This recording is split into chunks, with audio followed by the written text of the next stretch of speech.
scattered across the western Mediterranean.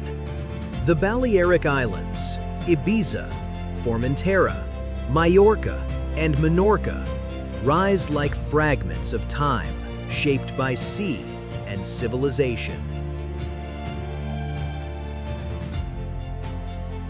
For thousands of years, these lands have drawn Phoenician sailors, Roman legions, and Moorish builders, each leaving their mark upon the stone, the water, and the light. Here, watchtowers still guard the horizon, ancient ports trade salt and stories, and cliffs sculpted by wind and hand reveal the meeting of myth and nature. From Tramuntana's mountains to Ibiza's sacred coves, through pine forests and turquoise bays, we follow the echoes of empire and the quiet beauty that endures.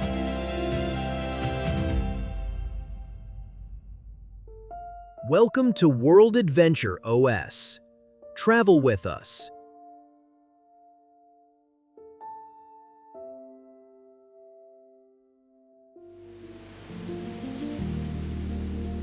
A sandstone quarry, reshaped into one of the island's most unusual landscapes.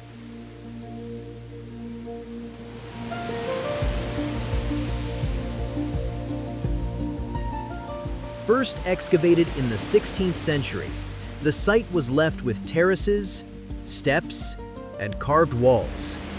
Over time, the sea transformed them into tide pools, glowing in emerald and turquoise.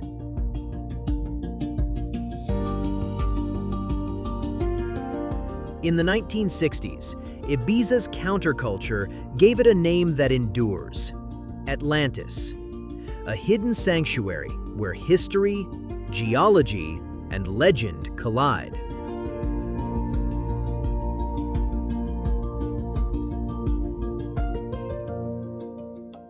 From the carved cliffs of Atlantis, the journey continues west to Cala Comte, where the Mediterranean reveals its clearest waters.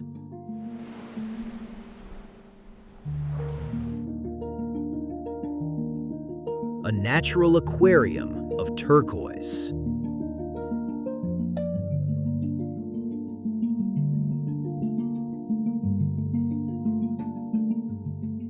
The shoreline is divided into sandy curves and rocky coves, while offshore, 7 tiny islets rise on the horizon.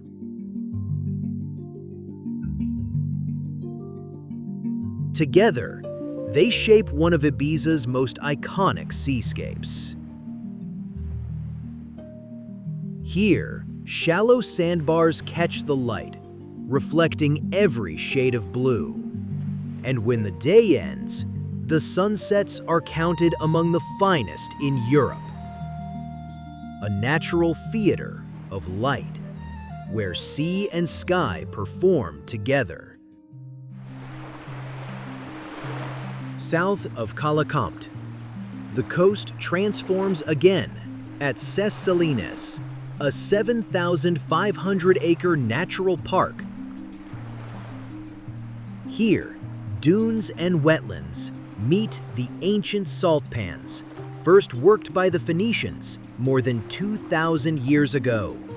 The beach stretches nearly a mile with shallow turquoise waters, while just inland, saline ponds host flamingos and over 200 species of migratory birds.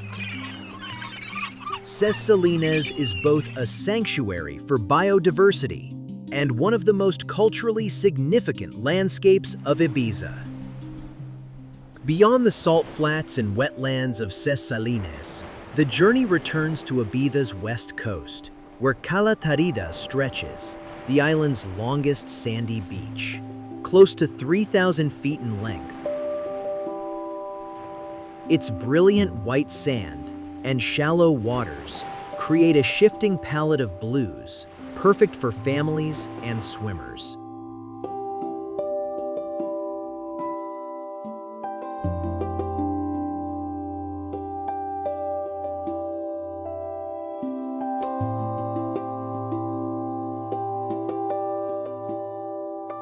The bay is dotted with rocky outcrops, breaking the waves, forming quiet natural pools. Facing west,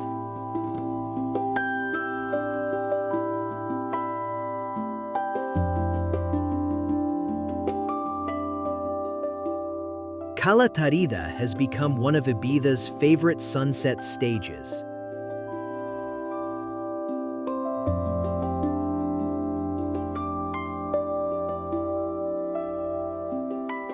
Each evening, the sky transforms into a spectacle of fire and gold. From the wide sunsets of Cala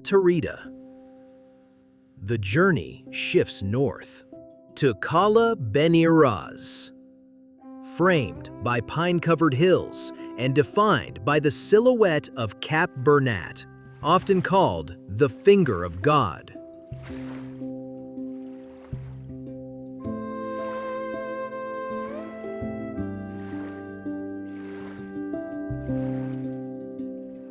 Since the 1960s, the beach has been a stage for sunset drum gatherings, a ritual that continues to this day.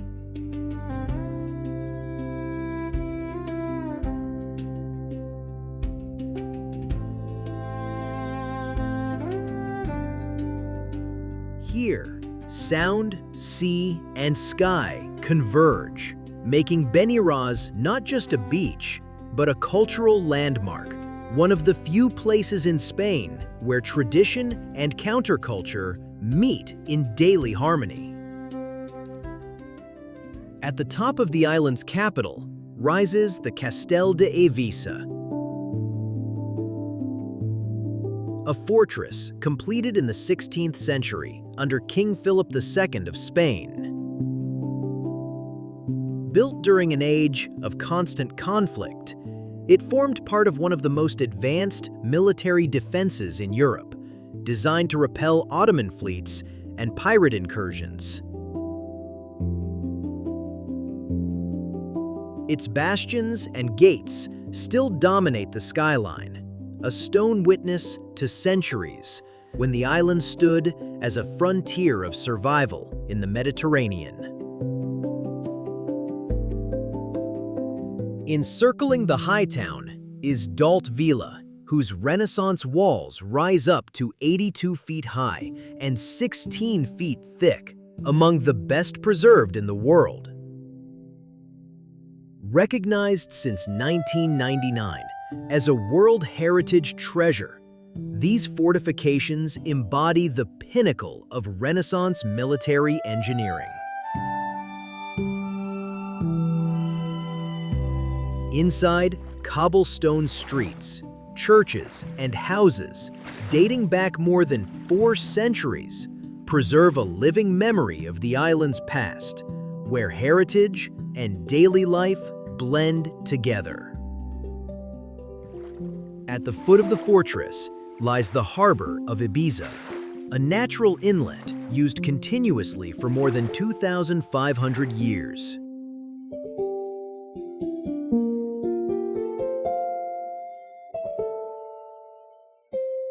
From the Phoenicians and Romans to the modern ferries that link to Formentera, the port has always been the island's lifeline.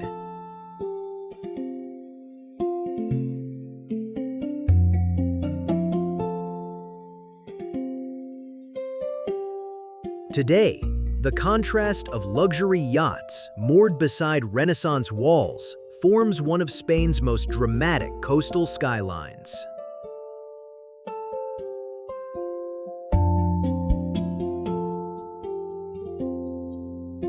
Few harbors in Europe unite such an unbroken timeline of history with modern vitality. On the west coast stretches the Bay of Sant Antoni de Portmany, one of the largest natural bays in the Balearic Islands.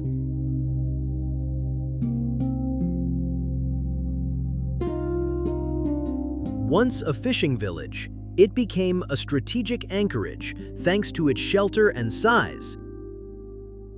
In the 20th century, it grew into a hub for tourism and sailing, with a marina welcoming hundreds of yachts each summer.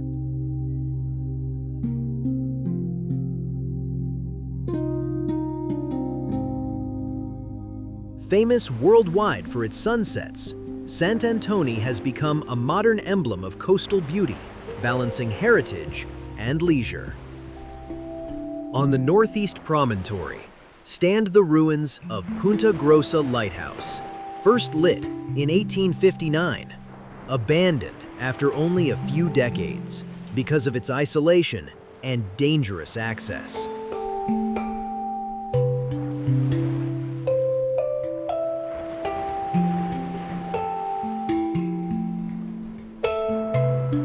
The crumbling tower remains, perched on the edge of the cliffs. Today, hikers arrive to find a haunting scene: stone walls collapsing into the sea.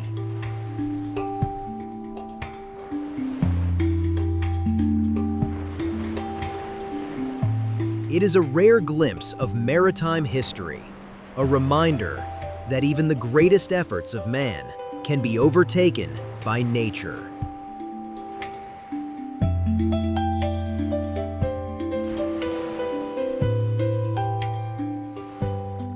Near Cala Comte, the Sa Figuera Borda cave cuts into the cliffs like a vast natural arch opening directly onto turquoise waters.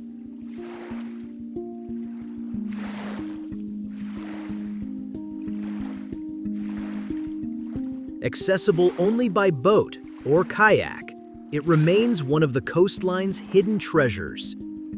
Here, the slow but relentless force of erosion has carved the stone into dramatic shapes.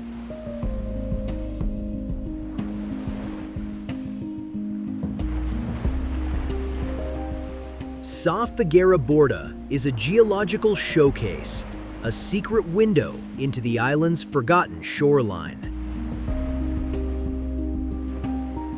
But as the coast turns north, the scenery grows harsher.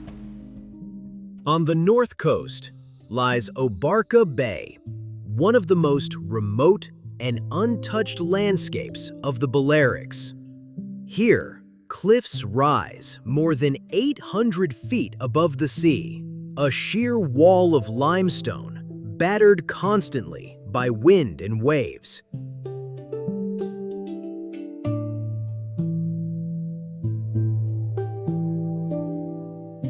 This area belongs to Esamunts, a vast natural reserve where pine forests end abruptly in vertical rock and sea caves echo with the sound of the surf. No roads lead here. Only long hikes or boat journeys reveal its hidden coves. Albarca is the island at its wildest, a place where nature dominates completely and silence speaks louder than civilization.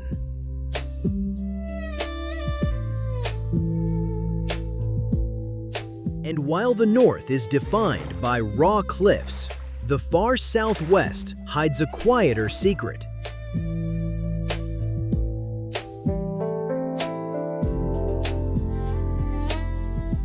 Hidden in the far southwest lies Cala Comte, one of the island's most secret shores.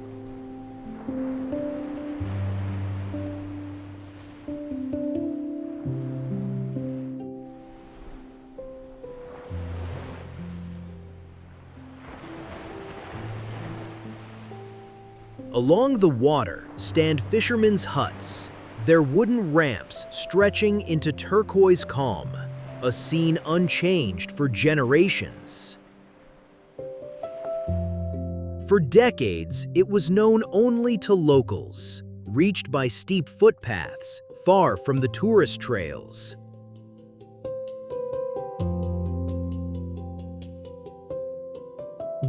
Cala Comte preserves the memory of a simpler island, where sea and stone still speak louder than people.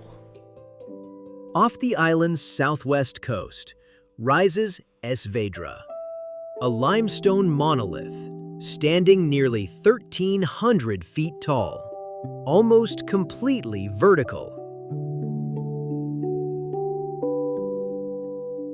It is one of the highest sea stacks in the Mediterranean, visible from miles away. Shrouded in legend, Vedrà has been linked to the Phoenician goddess Tanit, to tales of sirens in Homer's Odyssey, and to unexplained magnetic phenomena reported by sailors.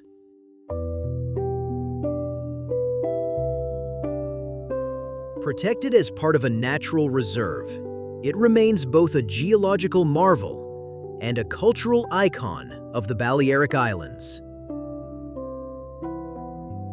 But even beyond Vedra's legends, the island still hides landscapes few have ever seen.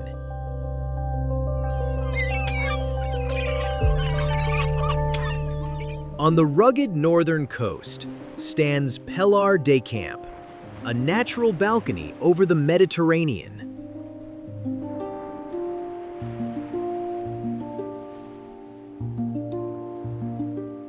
Here, cliffs rise steep and raw, carved by wind and sea into one of the wildest stretches of shoreline, part of the Semence Reserve.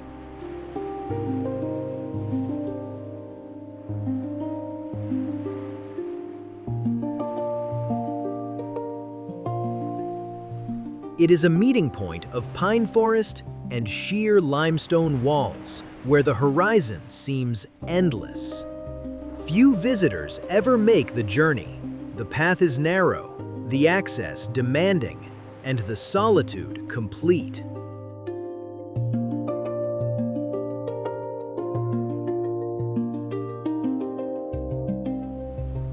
Balearic Camp is more than a viewpoint. It is the island's hidden face, untamed, isolated, and shaped entirely by nature's hand.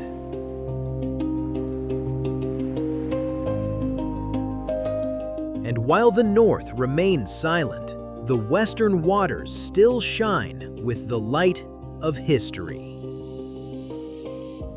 Off the western coast lies Sa Conillera, a small islet crowned by a lighthouse.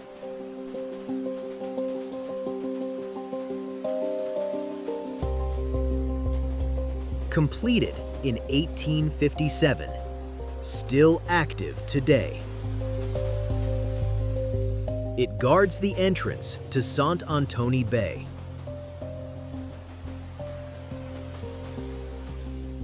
The islet is tied to legend.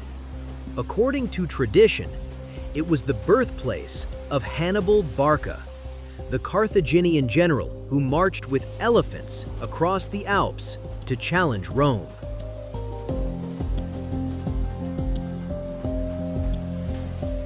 Whether fact or myth, the story transforms Sa Conillera into more than just a rocky outpost. It becomes a link between the island and the epic sweep of Mediterranean history.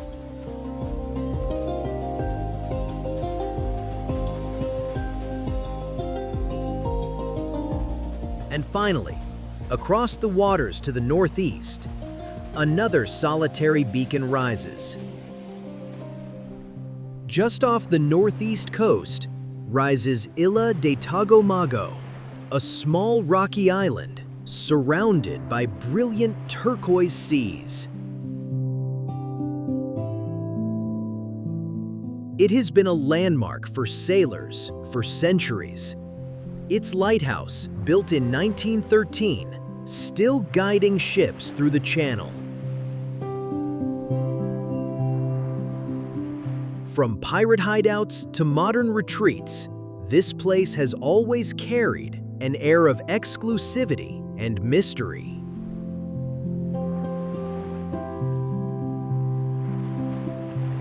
Seen from above, its rugged cliffs and solitary lighthouse form a striking counterpoint to the busy mainland, a reminder that solitude still survives just offshore.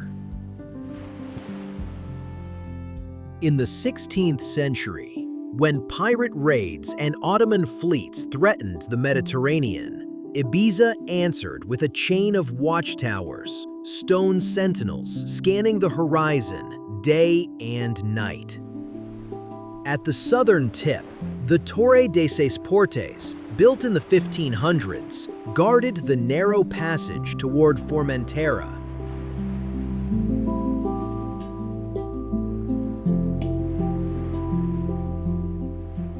To the north, the Torre de Mollar kept watch over the sheltered port of St. Michael.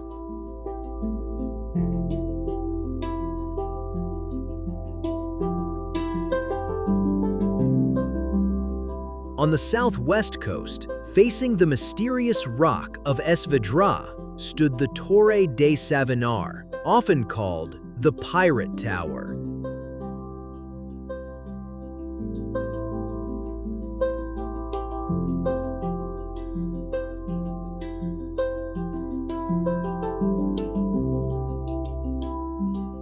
And to the west, the Torre den Rovira commanded the wide bay of Sant Antoni.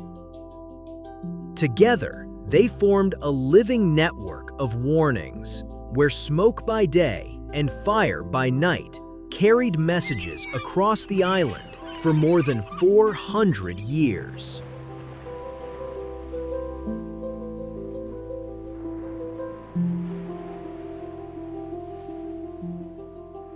Their weathered stones remain reminders of a time when survival depended on vigilance, and the sea was both lifeline and threat. Just 6 kilometers south of Ibiza lies Formentera, the smallest of the Balearic Islands. Its waters are purified by seagrass meadows over 100,000 years old. A living system that keeps the sea crystal clear. Formentera is often called the last paradise of the Mediterranean, and its beaches are the reason why.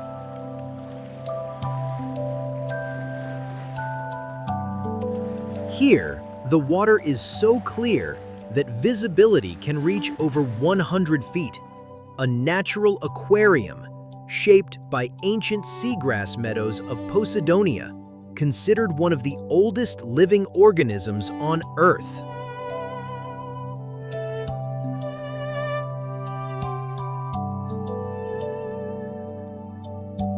With more than 12 miles of coastline, the island offers a variety few places can match. Long white sand stretches, tiny hidden coves, and red cliffs carved by the sea.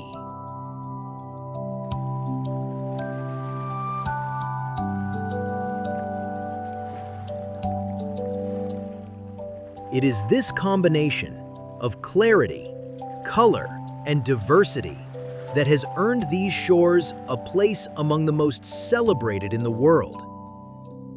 Ses Illetes, often ranked among the most beautiful beaches on Earth, stretches like a ribbon of white sand between two seas.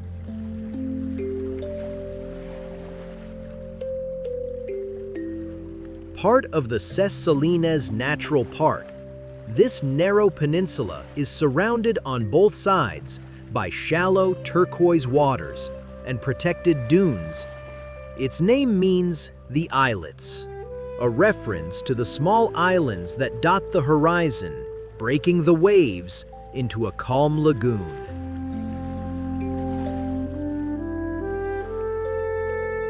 It is the quintessential image of Formentera, the one that made the island famous worldwide. But beyond the wide sands of Ses Illetes, the island also hides treasures on a smaller scale, places where cliffs and sea compress into intimate corners. On the southern coast lies Cala Comte, a secret cove.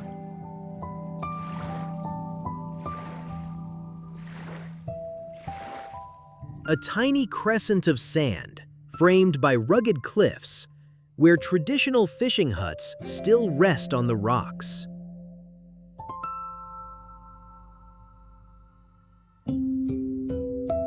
The contrast of weathered wood, golden stone and glowing turquoise water has turned this place into one of the island's most photographed corners.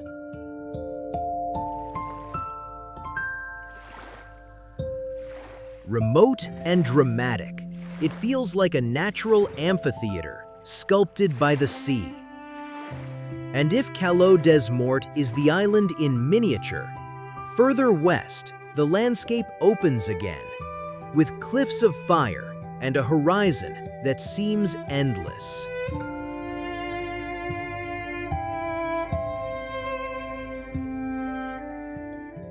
On the western shore lies Cala Saona.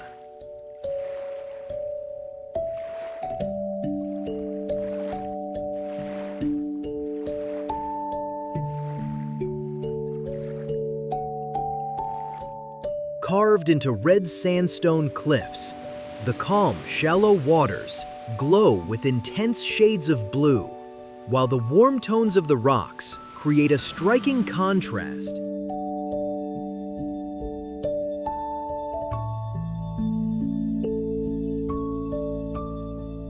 For many visitors, Cala Saona is not just a beach, but the perfect sunset stage of this Mediterranean jewel.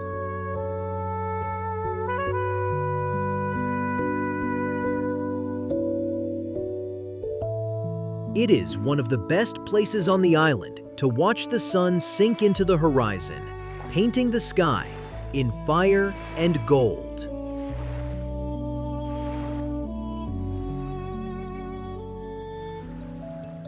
At the southern tip stands the Far de Barbaria, the most iconic lighthouse of Formentera.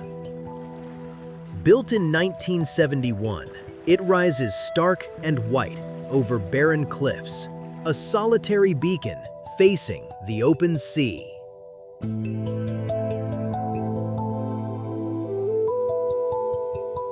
More than a navigational light, it has become a cultural symbol, immortalized in film and photography as the very edge of the island.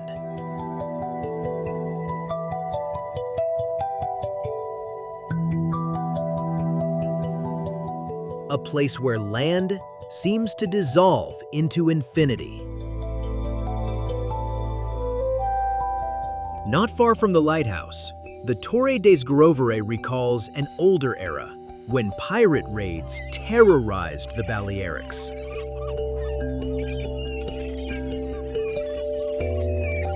Erected in the 18th century, it was part of a chain of watchtowers surrounding the coast, each capable of sending smoke or fire signals to warn of danger.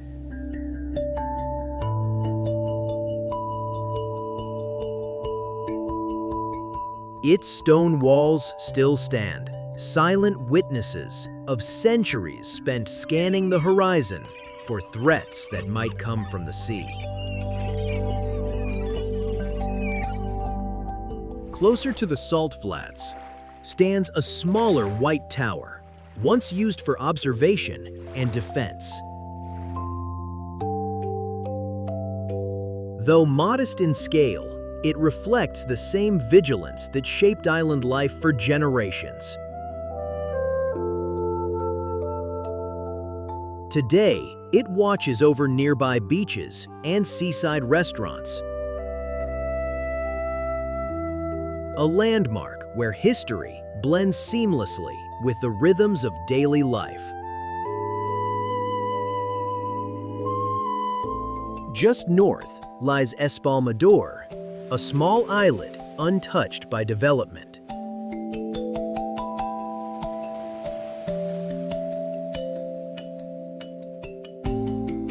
Its shoreline stretches in pristine white sand, lapped by shallow turquoise water. So clear, it feels like glass. For centuries, visitors came here for its natural mud baths, believed to hold healing properties. Now, carefully protected to preserve the ecosystem, with no permanent inhabitants, Espalmador remains what much of the Mediterranean once was: wild, silent, and timeless. But even paradise cannot exist in complete isolation. Every land needs a doorway to the world beyond.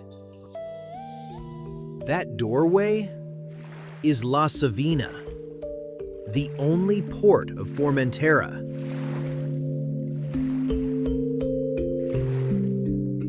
For more than 100 years, it has been the island's lifeline. Once sending salt and fish to distant shores, today receiving ferries from Ibiza and beyond.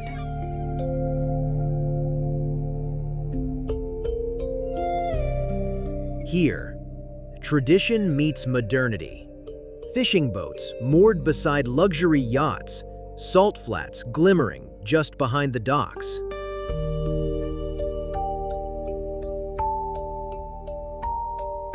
It is the place where travelers arrive and depart, the point where this small land embraces the sea, and the sea embraces it in return. Largest of the Balearic Islands, this land has been shaped by every civilization that touched its shores: Phoenician, Roman, Moorish, and Catalan.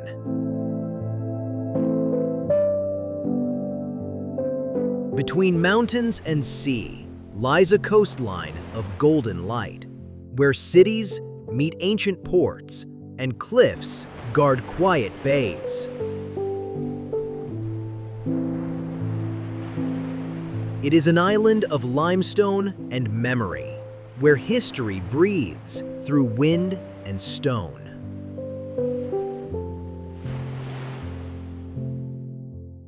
At the heart of the island stands Palma, once the Moorish capital of Medina Mallorca.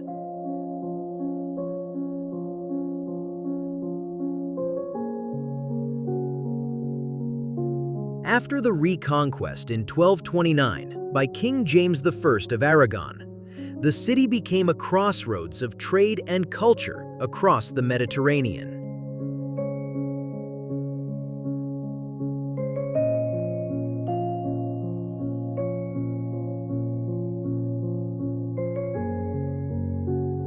Today, its skyline unites centuries, Arabic arches, Gothic spires, Renaissance patios, and modern glass towers, each reflecting the island's layered identity.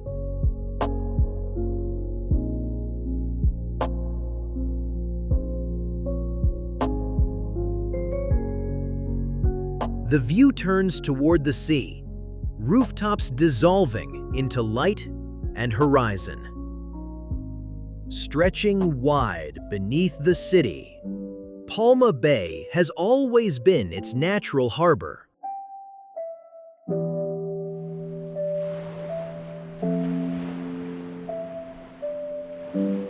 Roman triremes, Arab merchant ships, and Catalan fleets once sailed these same waters.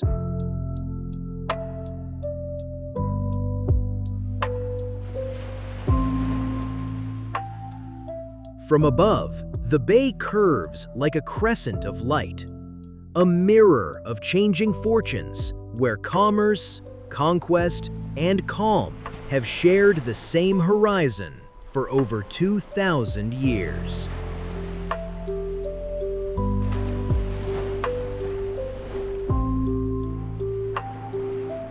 The camera follows the curve of the coast, then descends toward the docks, where sails and masts still write the island's story.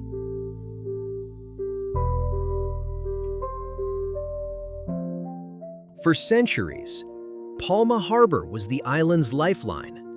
Medieval ships carried salt and oil, and the fabrics of a rising trade to distant Mediterranean ports.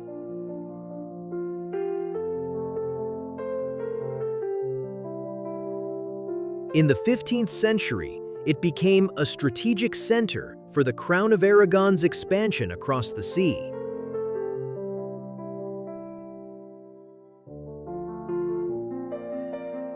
Now, yachts and ferries glide over the same waters once patrolled by corsairs, reminders that prosperity and peril always came from the same horizon.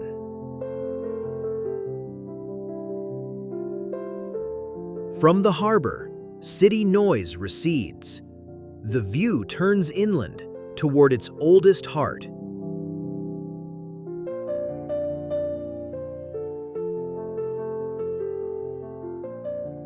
Rising above the waterfront, Ses stands where a mosque once faced Mecca.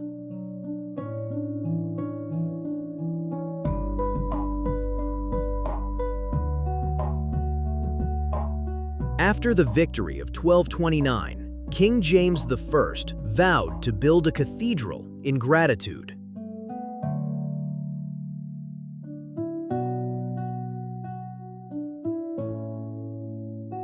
Construction began in 1230 and spanned 4 centuries, creating one of Europe's tallest Gothic naves, 44 meters high.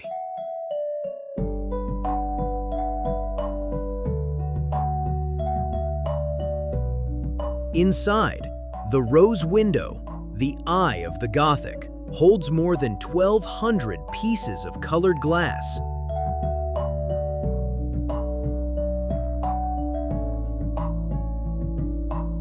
In 1904, Antoni Gaudí restored parts of the interior, suspending a vast canopy above the altar, merging Gothic structure with modernist grace.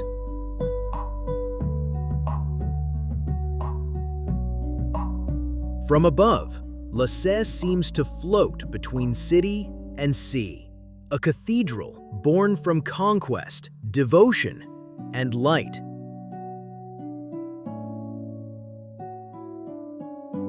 The view drifts westward, faith giving way to fortitude as grace yields to the power of stone. High on a pine-covered hill rises the Castel de Belver, built in 1309 for King James II. Its name means beautiful view, a tribute to its rare circular design, one of only a few of its kind in Europe.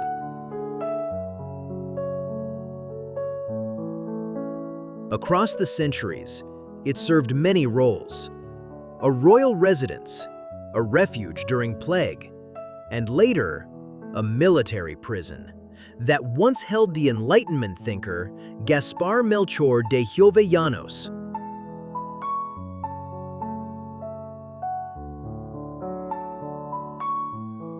From its towers, the bay unfolds below, a panorama that has witnessed every era pass.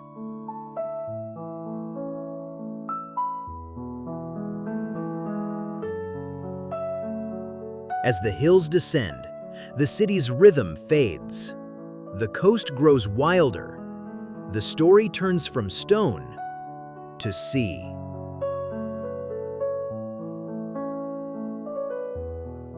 Tucked among pine forests, these twin coves once sheltered fishermen's boats in calm, clear waters.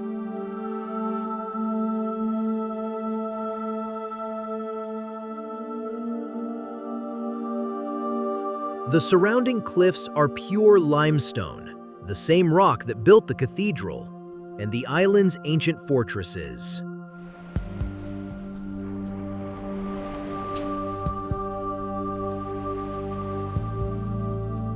Here, the sea becomes liquid glass, reflecting a shoreline shaped by erosion and endurance.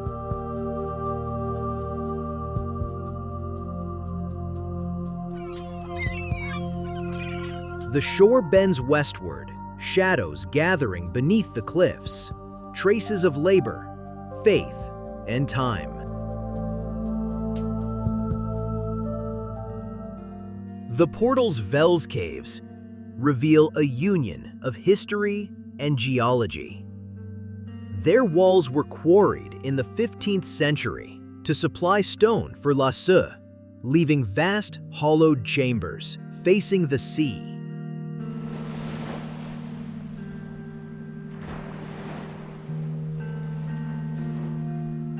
Later, sailors used them as shelters during storms, a refuge carved from the same rock that built the island's Sacred Heart.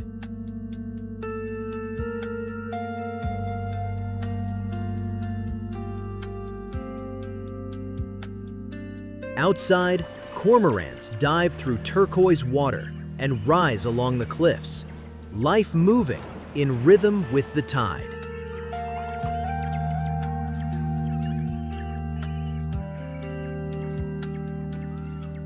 Today, the caves glow with shifting light, silent archives of effort and patience. Farther along the coast, the cliffs give way to open water, light returning as the sea stretches wide.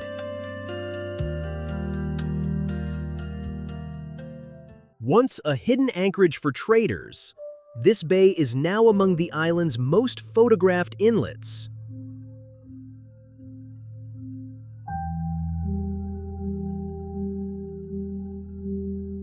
The water shifts from emerald to sapphire, and the limestone still bears the marks of ancient chisels. Each ripple reflects centuries of craftsmanship shaped by wind and wave.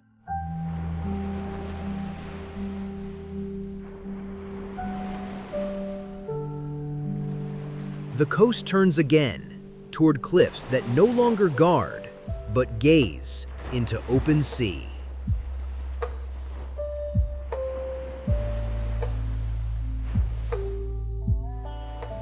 At El Toro, legend meets modernity. These cliffs once stood as lookout points against corsairs and pirates. Centuries later, the same headland became home to Port Adriano, redesigned by Philippe Starck in 2012 as one of the Mediterranean's most elegant marinas.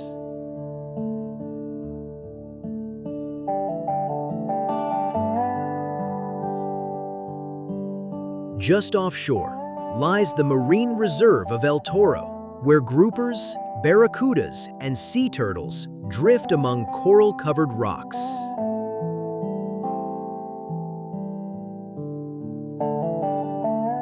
In this single view, the island's long arc of history converges, from defense to design, from fear to beauty.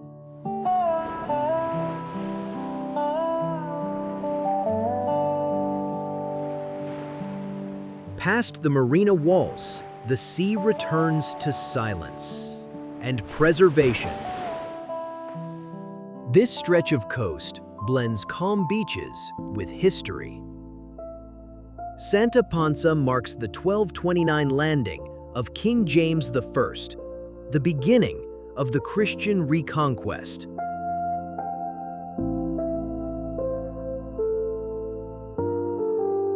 Now, its marina and quiet neighborhoods move to a gentler rhythm, where echoes of conquest have softened into light.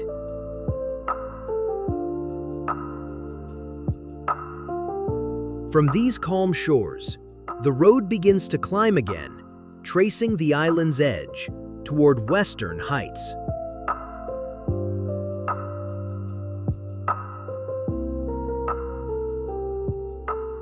At the island's edge, the Mirador de la Mola crowns a ridge high above Port d'Andrax. Built as part of a 19th century defensive network, it later became a scenic lookout for travelers exploring by car in the 1950s.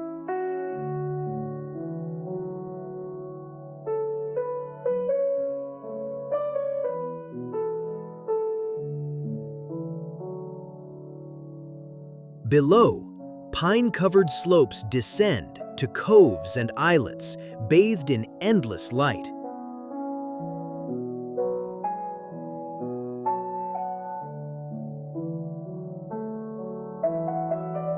It remains one of the island's finest vantage points, a place to pause.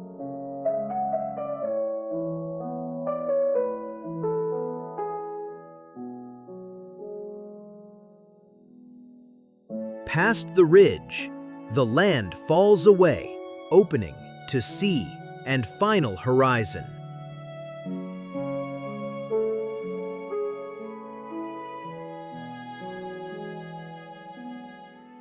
Facing the open Balearic Sea, Sant Elm has long been the last outpost of the western coast.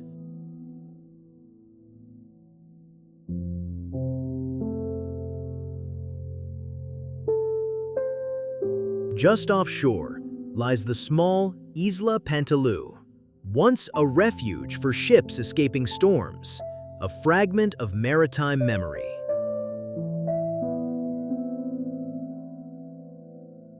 From here, the uninhabited Dragonera Island appears in the distance, now a protected nature reserve and former lookout against pirates.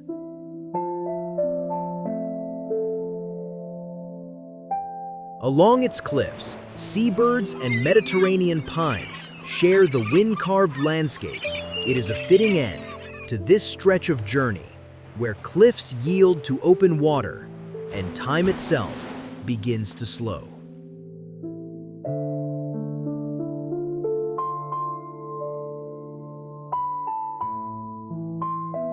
From the island's far west, the coast bends southward, the cliffs soften, the mountains fall away, and quiet coves begin to appear.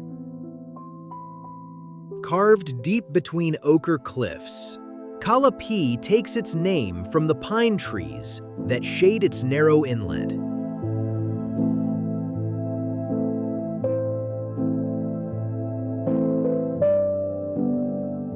During the Middle Ages, this cove served as a landing point for fishing boats and coastal sentries, watching for pirate sails.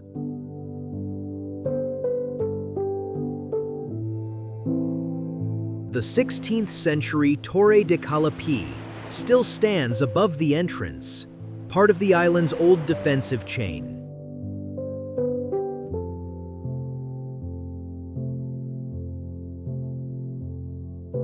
Its calm turquoise waters still keep the sense of shelter that once meant survival.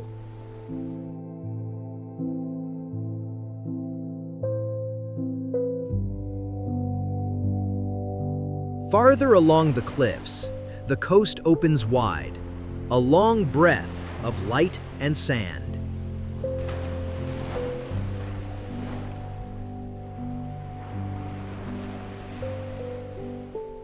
Stretching for nearly 3 kilometers, S Trench is the island's wild heart, an unspoiled dune system shaped by wind and tide.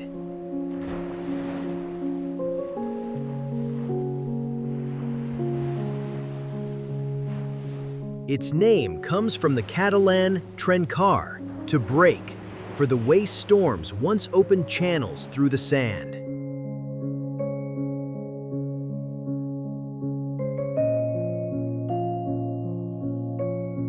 Behind the beach lie the salt flats, still producing flor de sal des trench by hand, as they have since Roman times.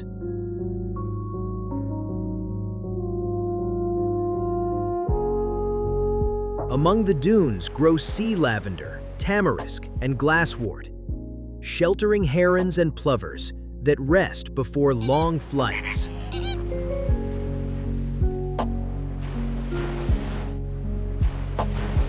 Here, nature and tradition blend into one. White salt, blue sea, endless sky. At the southernmost tip stands the Faro de Ses Illetes, built in 1863 to guide ships across open water.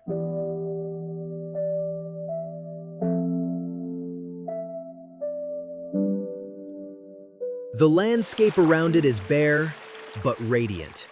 Low scrub, wind-carved limestone, and the scent of sea lavender on the breeze. Between the rocks, tiny wildflowers, Balearic lizards, and nesting seabirds endure the salt and heat, life written in resilience.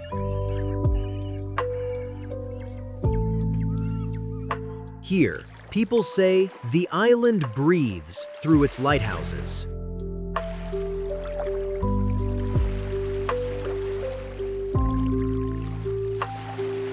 Beyond the light, cliffs rise again, patient forms carved by time.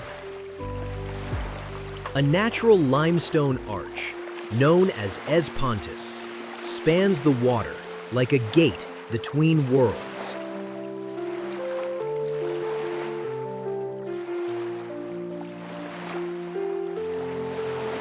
Sailors once used it as a landmark when approaching these coves.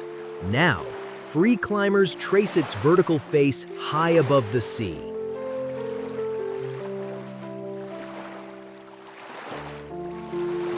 A rare meeting of sport and stillness.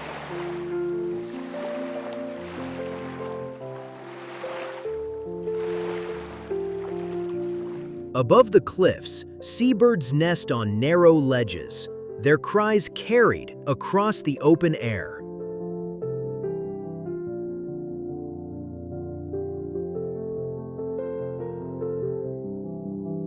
The coast narrows again, the sea folding into smaller, quieter coves.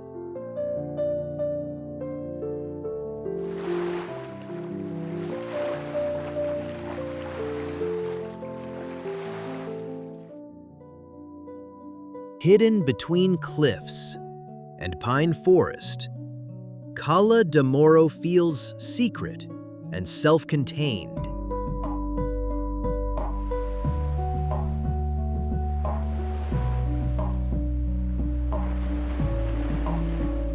The turquoise channel lies between pale walls of limestone, where light ripples like glass.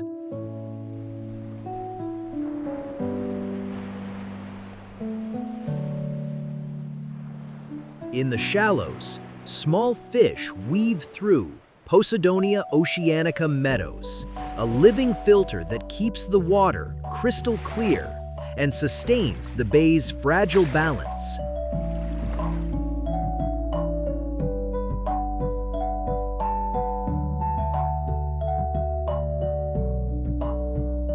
Still hard to reach, the cove remains one of the coast's most intimate encounters between land and sea.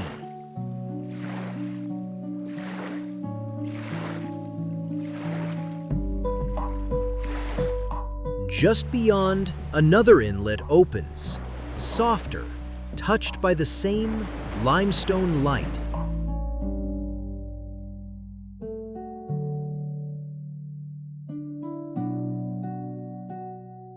A few coves north lies Cala Es Lombard, a tranquil bay framed by pine trees and cliffs.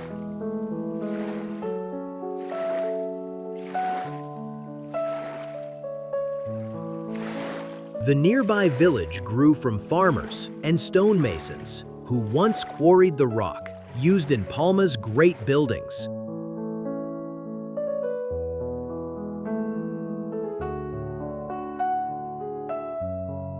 The color of that stone, pale honey under the sun, ties this quiet shore to the island's monuments.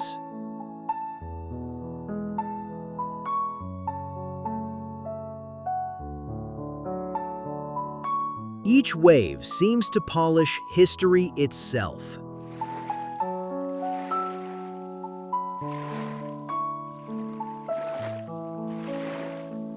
The coastline bends again.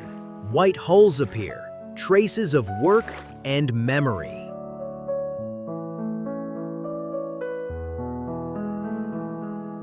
Once a fishing settlement, Cala Figuera still keeps the rhythm of daily labor and sea.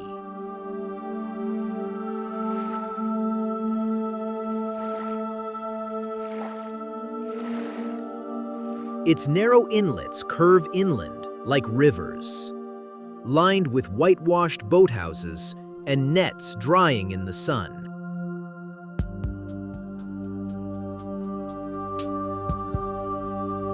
Here, the Mediterranean feels close and human, a harbor of continuity and calm.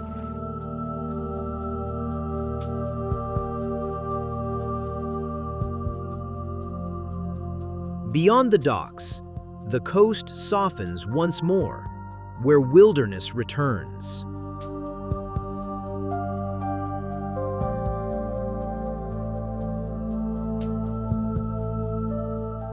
Part of the Mondragon Natural Park, this twin bay landscape was declared a reserve in 1992 to protect its wetlands and migrating birds.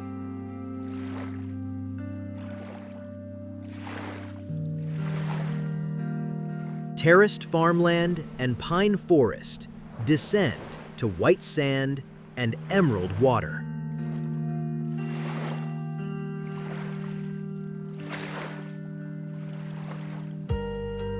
Herons glide over the marsh, and lizards flicker across warm stone.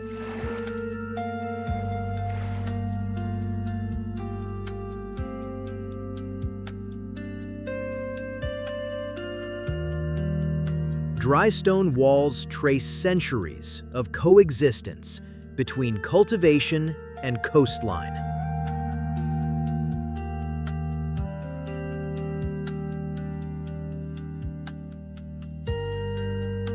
The essence of rural life, meeting the sea, from wilderness to design.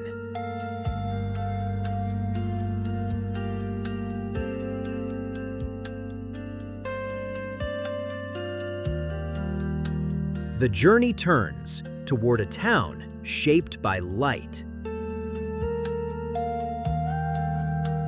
In the 1930s, Ibizan artist and developer Josep Costa Ferrer, known as Picarol, envisioned a resort of whitewashed houses and narrow streets.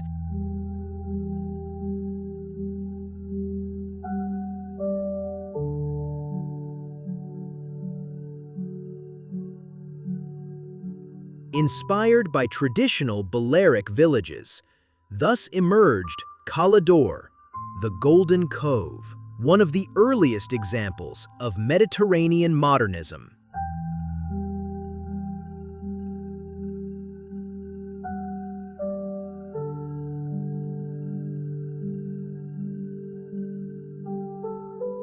Its calm geometry still holds the ideals of its founder: simplicity, proportion, and sea breeze clarity.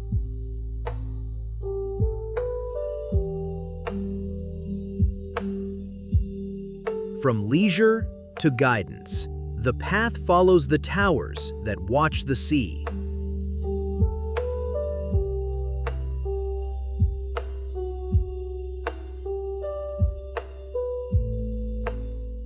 On the rugged Cape of Sa Punta, the Faro de Porto Colom, built in 1863, guards one of Mallorca's oldest natural harbors.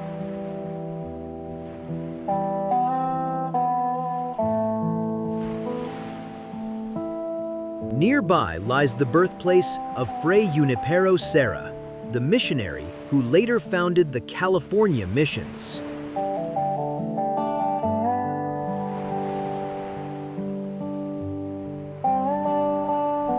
Far below, seabirds wheel over the waves, and at dawn, dolphins rise through still water.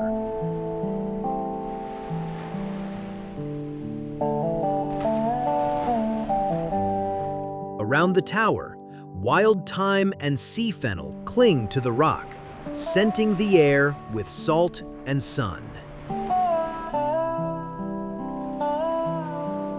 From here, trade and devotion once set their course toward distant shores.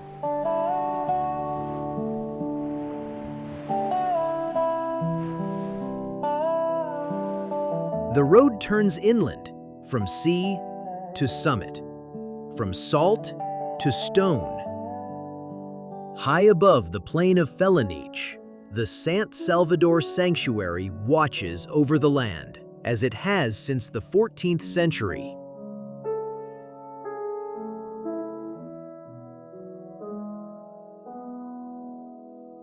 A winding road climbs to a cross and a statue of Christ visible for miles.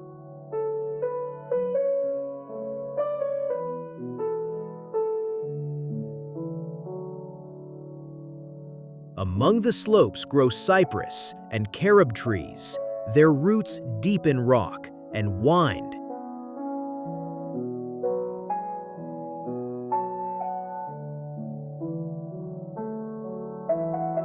Pilgrims once came here, seeking silence, a tradition that still lingers in the hum of the breeze around the walls.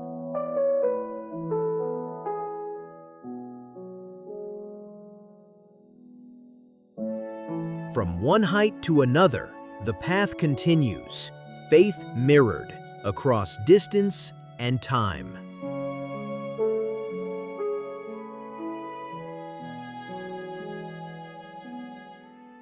Set on the hill of Montjean, this 16th century sanctuary gathers church, cloister, and cypress trees under a wide sky.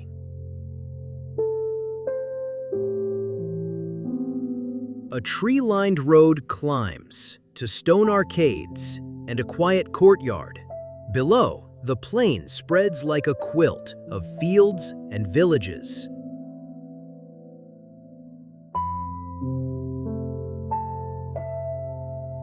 A place of pilgrimage and horizon, where only wind and distance remain.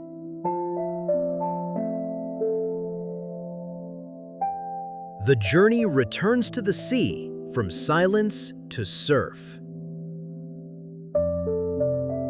Hidden among pine and cliff, Cala is one of the coast's most secluded coves.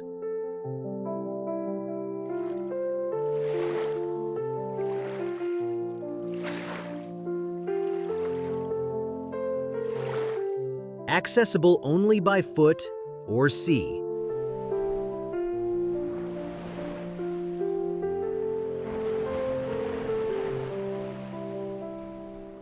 It shelters caves hung with stalactites, known to divers as Cova de Colom.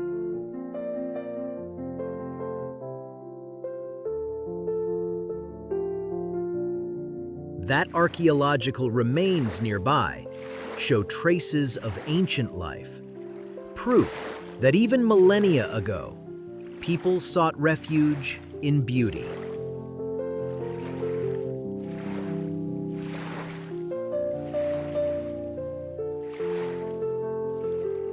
Beneath this shoreline lies another world, darker, slower, and alive with echoes.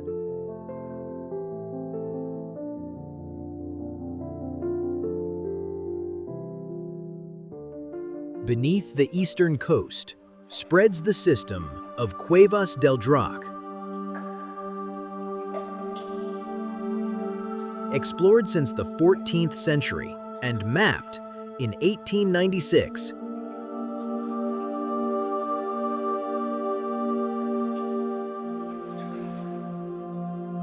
Within lies Lake Martel, one of the world's largest underground lakes, where music still drifts across the water.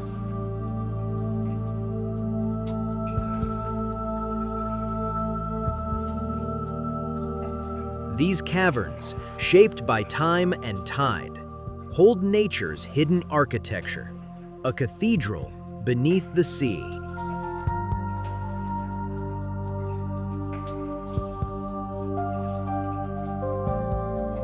Out of the depths, stone rises again, built now for watchfulness, not wonder.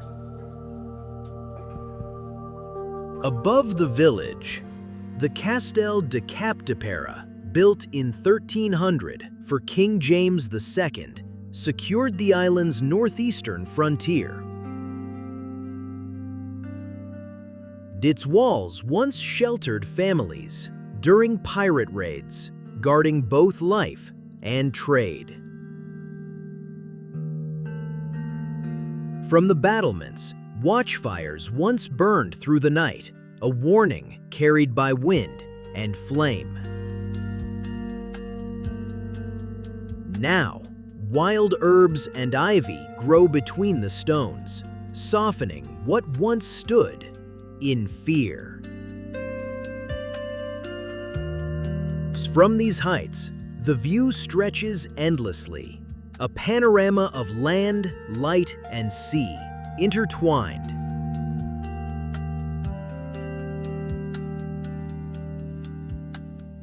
Past the fortress walls, the coast dissolves into light.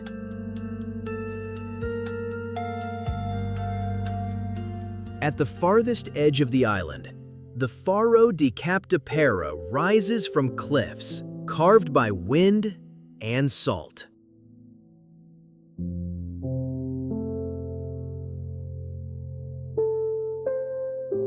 Built from local limestone, its white tower guides ships through restless waters.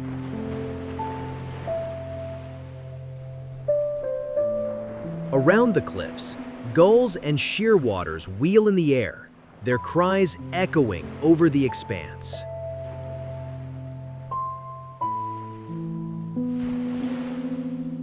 Among the rocks, juniper shrubs and sea lavender hold fast, small bursts of green against the sea's vast blue.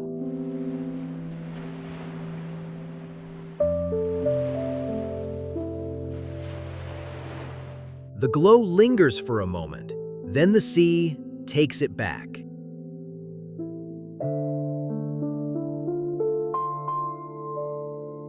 As the lighthouse fades behind the cliffs, the coastline turns north. The rocks give way to dunes, and the wind begins to shape the land once more. Where the coastline turns north, Cala Mesquita unfolds, a wide crescent of pale sand framed by dunes and pine-covered hills.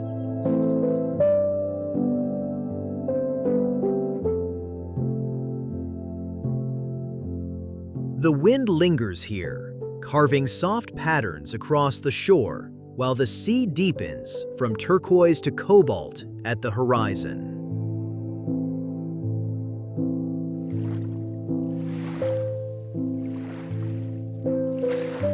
Above the surf, gulls and shearwaters trace slow circles, the wild northeast beginning to breathe.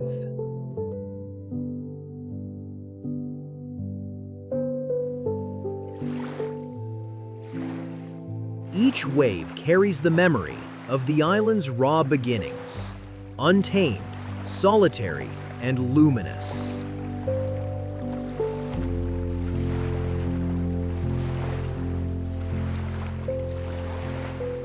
From this meeting of wind and sea, the path turns inland, where stone and faith have long endured.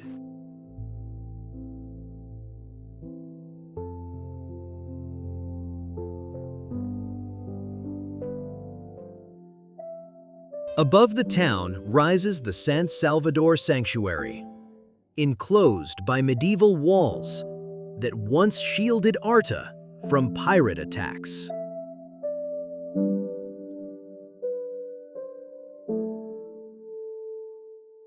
From its terrace, the island unfolds, olive groves, rooftops, and the shimmer of distant sea.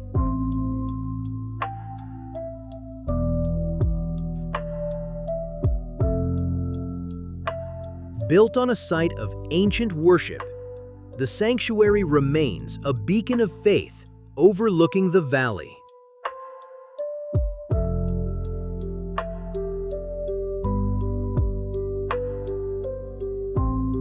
As the bells fade, the view drifts downward, from the heights of devotion to the narrow streets below, where daily life continues, beneath the same enduring walls that life.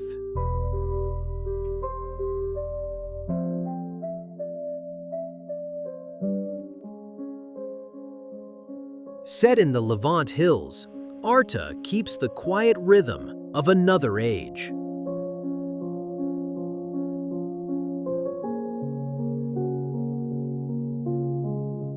Narrow lanes of golden stone climb toward the Church of the Transfiguración del Señor, whose Gothic arches and carved rose window rise above the rooftops.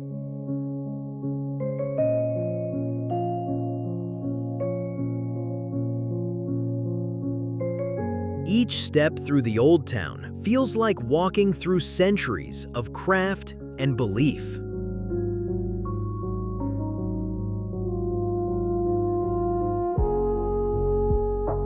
From faith to farmland, the path drifts west, toward the island's broad plains, where villages like Siniu keep the pulse of tradition alive.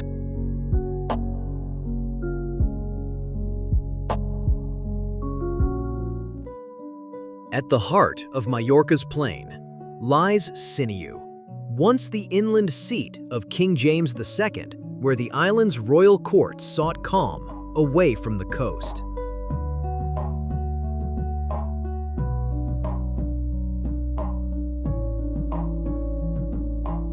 From above, terracotta rooftops gather around the Gothic church of Santa Maria, its square bell tower watching over centuries of quiet devotion.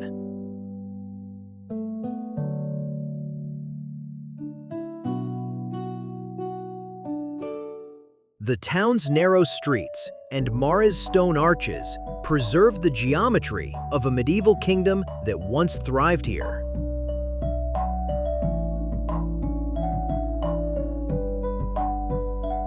Between the fields and the silent walls, time seems to hold its breath.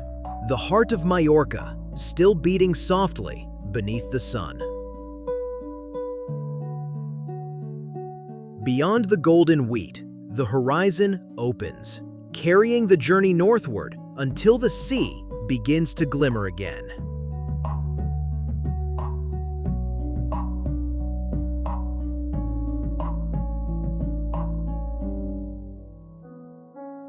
Beyond the inland fields, the road reaches Playa de Muro, a long arc of white sand, bordered by dunes and calm, shallow water.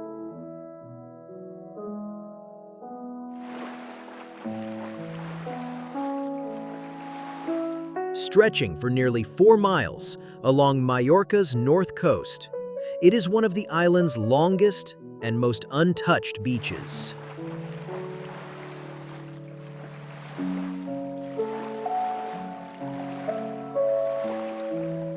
Fine sand, pine groves, and gentle surf make it a sanctuary of quiet light, a meeting point between farmland and sea.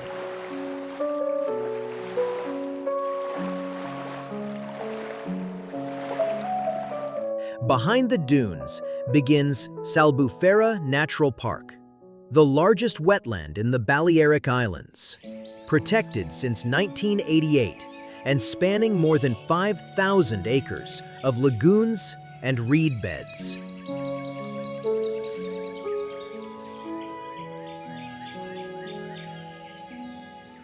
It shelters over 200 species of birds, herons, egrets, flamingos, and many others, moving through the light.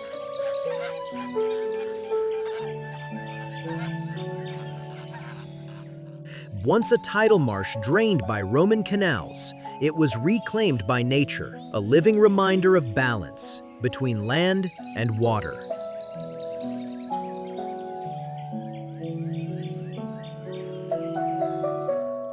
Here, waves and wetlands share the same horizon, the heartbeat of Mallorca, echoing softly between sea and sky.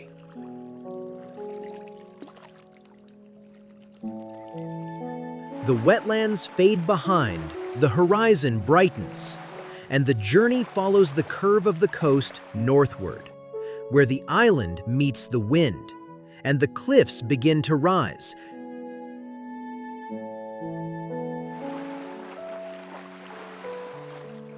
Once a quiet fishing village on Mallorca's north coast, Can Picafort grew along the wide curve of the Bay of Alcudia.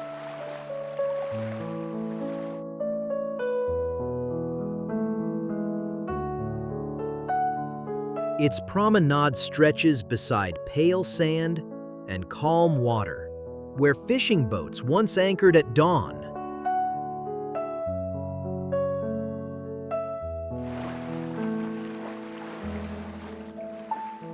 Founded in the late 1800s as a small settlement of Santa Margalida, it became a summer retreat. Sunlight, sea air, and slow hours carried by the breeze.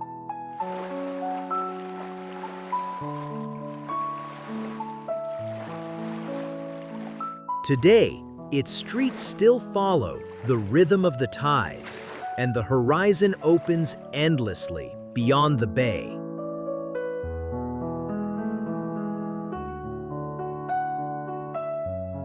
From here, the shore bends east, and quiet returns, where waves slow against the rocks.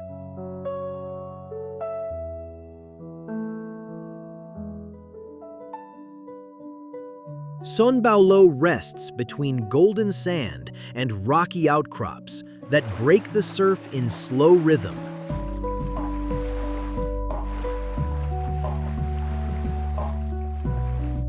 It forms part of the protected landscape of the Bay of Alcudia, a place where the island's natural shape still breathes freely.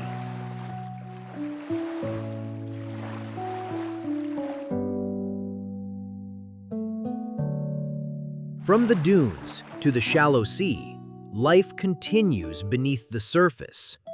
Seagrass meadows sheltering fish, rays, and sea turtles drifting through the light.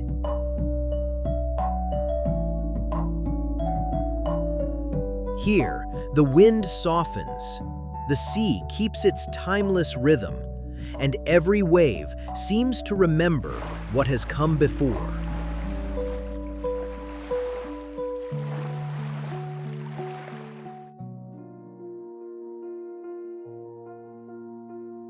Just off the coast of Alcudia lies the islet of Alcanada, crowned by a 19th century lighthouse built in 1861.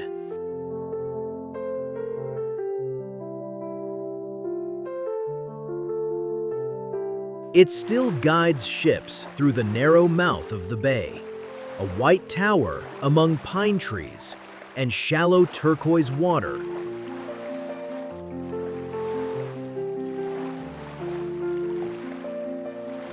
For generations, its light has marked the way home for sailors crossing the bay.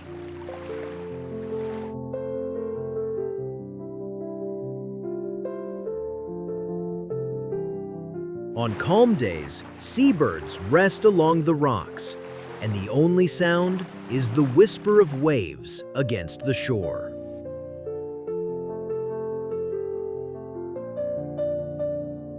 As the light fades seaward, the horizon opens where the island meets the wind itself.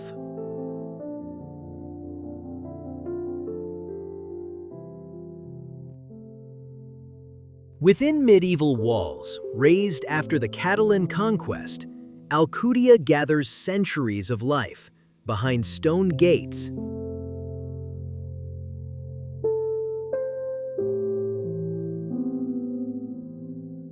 Its streets follow the traces of Roman Palencia, whose ruins still rest nearby, reminders of the city's ancient heart.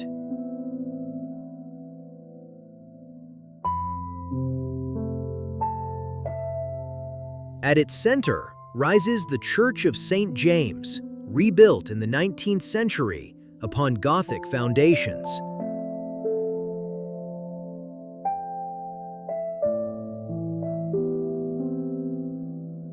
Each arch and every bell echoes the resilience of faith that carried the town through siege and silence.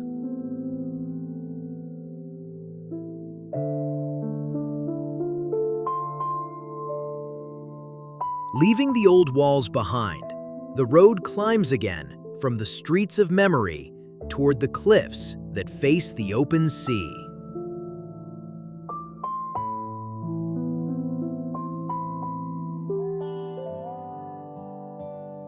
A place where cliffs plunge more than 200 meters into the sea, a panorama of limestone, wind, and light.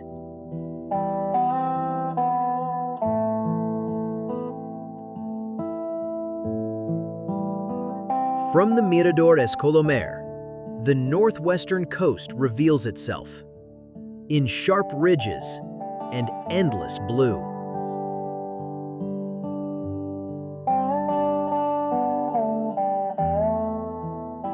Here, the island feels suspended between earth and air, each gust carrying the scent of pine and salt.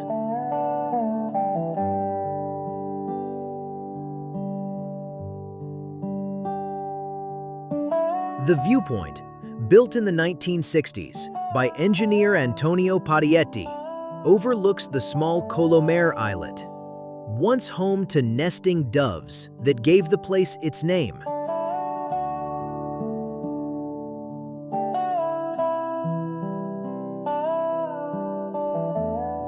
The sound of the sea rises faintly from the depths, a distant pulse against the stone.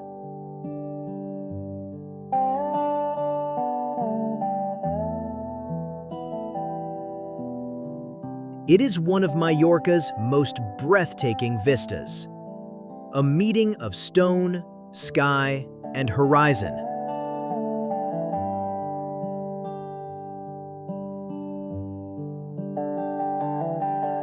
Beyond this point, the road climbs higher, toward the old watchtower that once guarded these heights.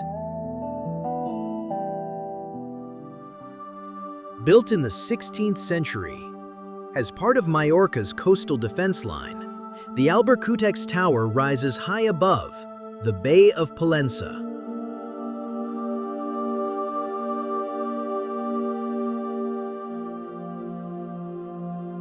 It was one of many watchtowers that warned the island of approaching Barbary corsairs, its signal fires once visible for miles along the coast.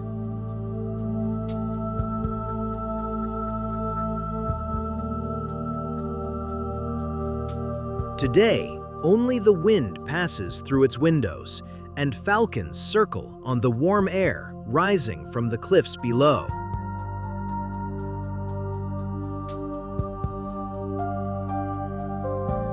Its road curves onward through pine and stone.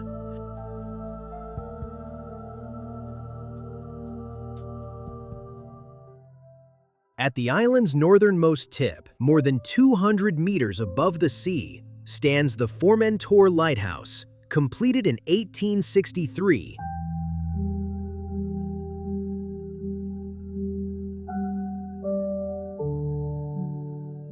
Here, the Tramontana cliffs fall abruptly into deep blue, and the air trembles with wind and salt.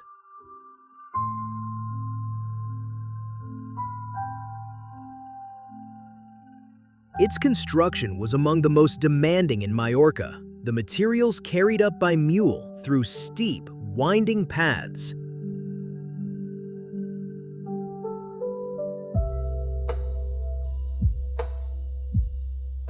It was built to guide ships through one of the Mediterranean's most treacherous routes, where storms and darkness often hid the cliffs from sight.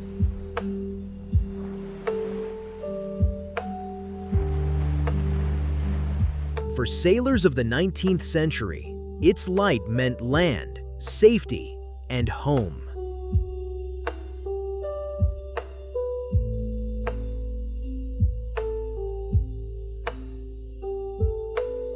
Seen from above, the island unfolds in ridges of stone and light, stretching endlessly southward.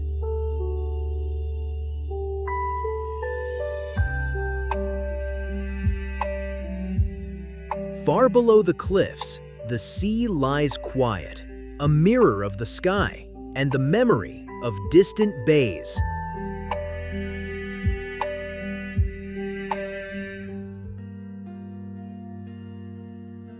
Sheltered by pines and steep cliffs, Playa de Formentor curves gently along the bay's edge.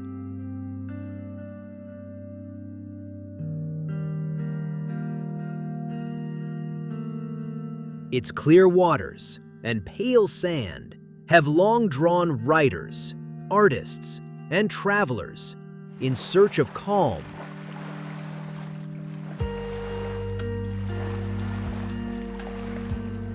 Here, the sea quiets, waves turning to whispers beneath the trees.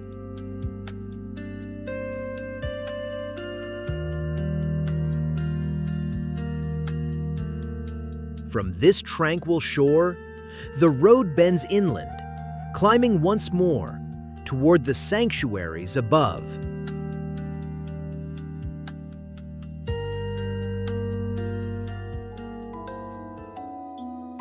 At the northern edge of Mallorca lies Pollença, a medieval town of golden Mares stone and winding lanes, first shaped after the Catalan reconquest.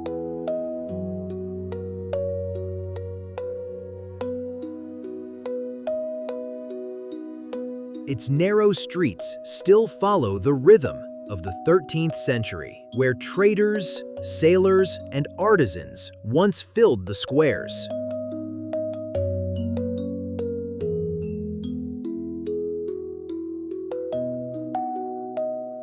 From the main square, the Calvary steps rise 365 stone stairs, leading to a small chapel overlooking the bay.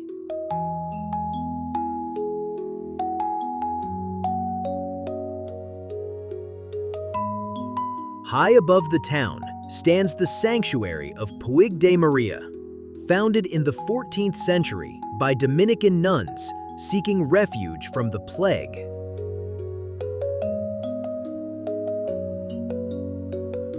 It became the island's first convent for women and a place of silence that has endured for centuries.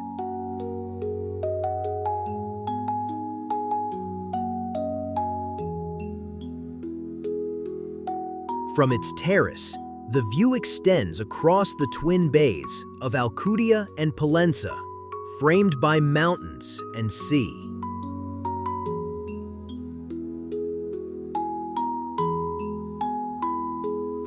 As bells echo faintly across the plain, the path descends again toward the town that carries the island's northern soul, and the road that winds west toward the Tramontana.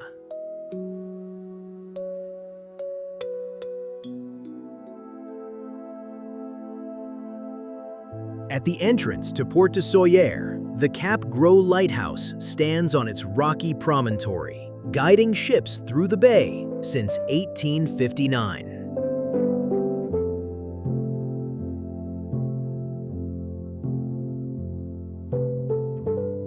It was built to protect sailors navigating one of Mallorca's most rugged coasts, where sudden storms once turned safe passage into peril.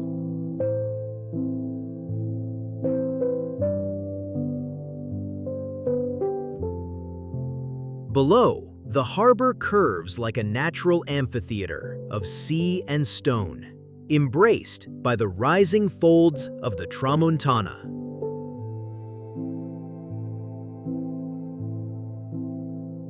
For centuries, this bay was the island's northern lifeline, the only safe refuge for vessels trading citrus and olive oil across the Mediterranean.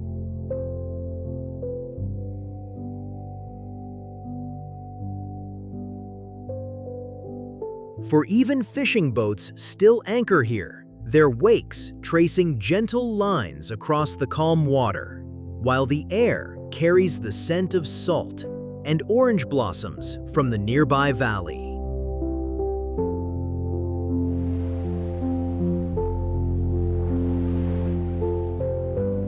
Terraces of olive and lemon climb toward the old town, resting quietly beneath tiled roofs.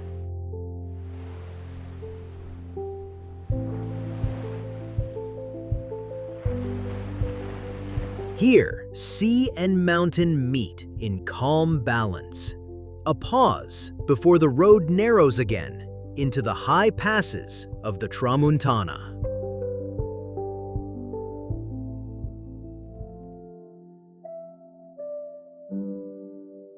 A winding road cuts through cliffs, and terraces of stone, twisting downward toward a hidden shore.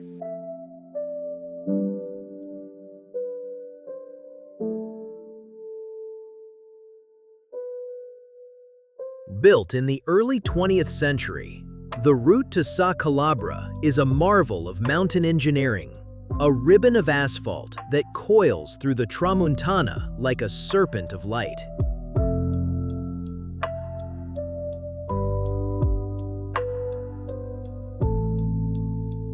Each curve reveals a new horizon, limestone peaks, deep ravines, and the shimmer of the sea far below.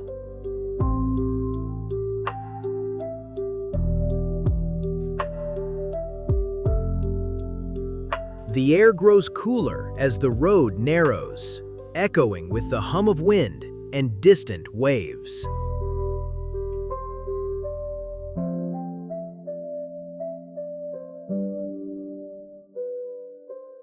At last, the cliffs open to a small cove, turquoise water enclosed by walls of rock that rise like guardians from the deep.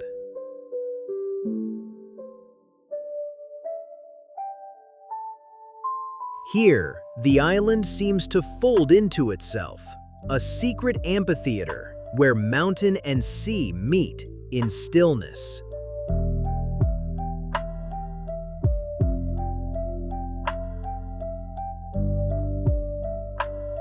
From this quiet shore, a narrow passage leads inland, a crack in the cliffs, drawing you toward the sound of water.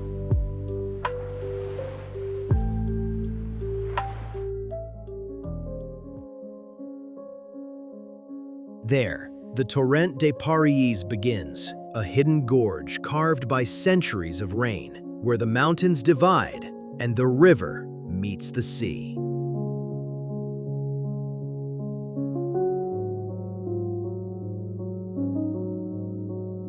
Two colossal walls rise in the sea. To begin, their surfaces etched with the slow memory of water and wind.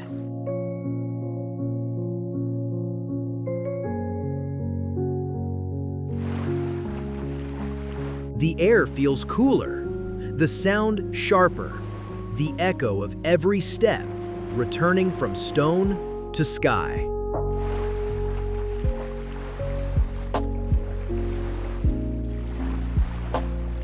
In the heart of the gorge, time seems to stand still, each ripple of light on the rock carrying the weight of ages.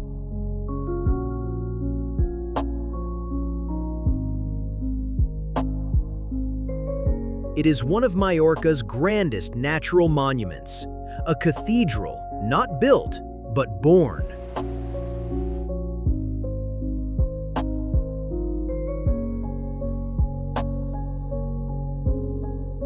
As sunlight drifts across the canyon, the stone glows gold and amber, and the silence deepens, vast, ancient, and alive.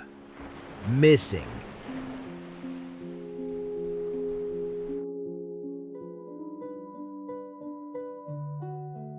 Among the highest folds of the Tramuntana lies Gorg Blau, a deep blue reservoir reflecting the rugged beauty of the mountains.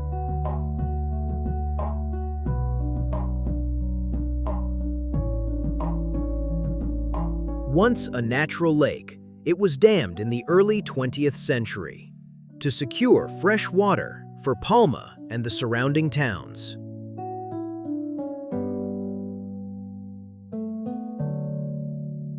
Its creation transformed the valley, turning an ancient hollow into a quiet mirror for the sky.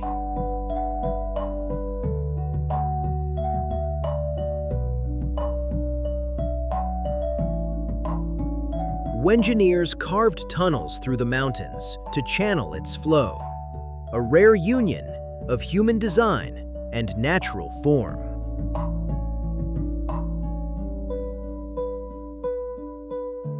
Today, it remains a symbol of balance between necessity and preservation, a modern lifeline within ancient stone.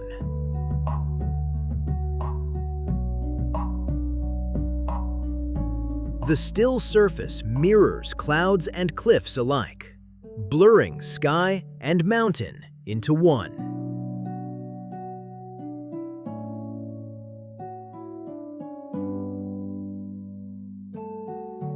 Beyond its shores, the road winds downward again, tracing a slow descent through valleys and olive groves toward the distant sea.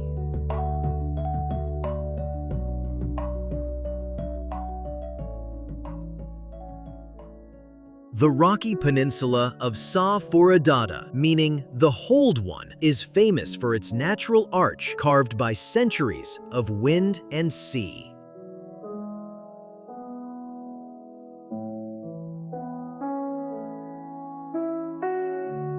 It once belonged to Archduke Ludwig Salvator of Austria, who purchased much of the Tramuntana coastline in the late 19th century to protect it from development.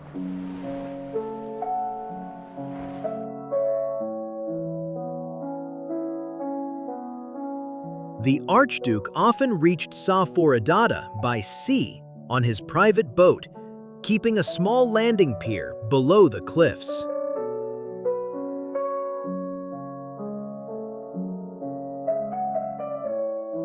Today, the viewpoint remains one of Mallorca's most photographed places, offering panoramic views.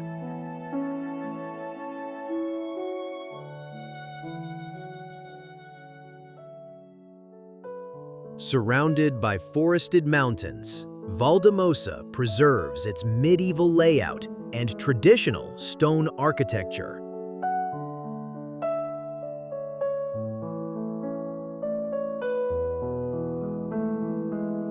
The Carthusian monastery, founded in 1399, became world-famous when Frédéric Chopin and Georges Sand spent the winter of 1838–39 here, where Chopin composed several of his preludes.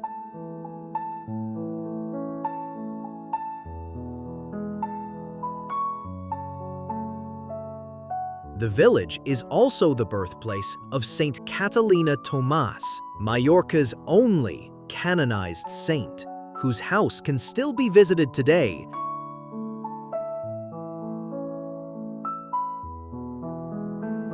Is cool mountain climate, narrow streets, and flowered balconies make Valldemossa one of the island's most visited and emblematic towns.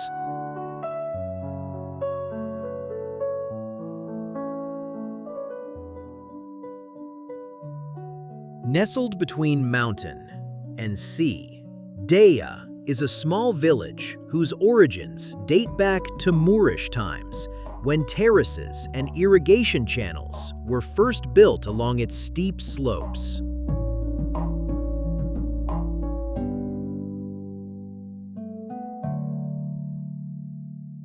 In the early 20th century, it became a refuge for writers, painters, and musicians, drawn by its isolation and its light.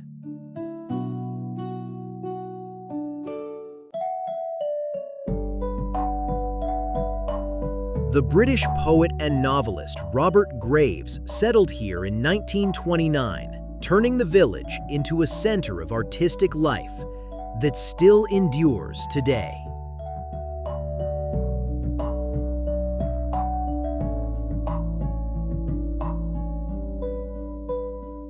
Stone houses, olive groves, and sea views blend into a single landscape that has long inspired those seeking beauty and quiet reflection.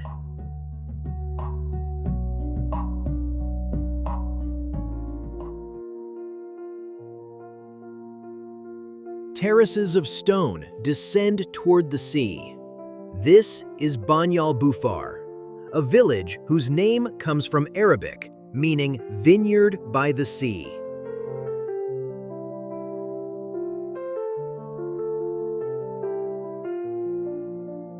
Founded during Moorish rule in the 10th century, it became known for its ingenious irrigation system of aqueducts and stone channels that still function today.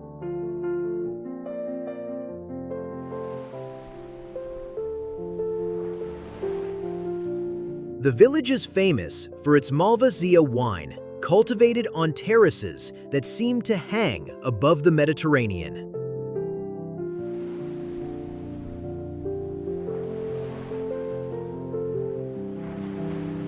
Here, the scent of salt mingles with earth and grape, and the light of the afternoon drifts slowly over the sea-walled fields below.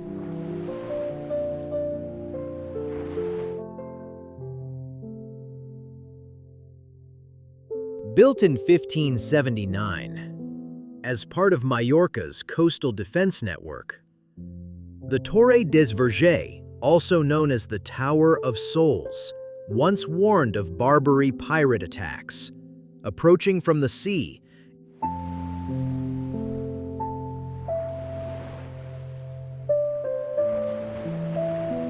Its stone walls have endured centuries of wind and storms, overlooking the rugged cliffs of Banyalbufar and the open Balearic horizon.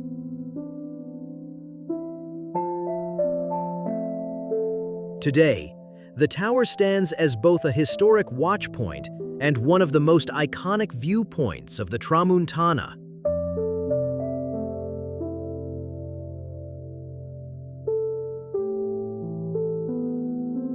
Here, vigilance has turned to beauty. Gulls circle in the wind, waves break far below, and the coastline glows in the fading light. As dusk falls, the mountains dissolve into the sea, and the island exhales into stillness, waiting for the next dawn.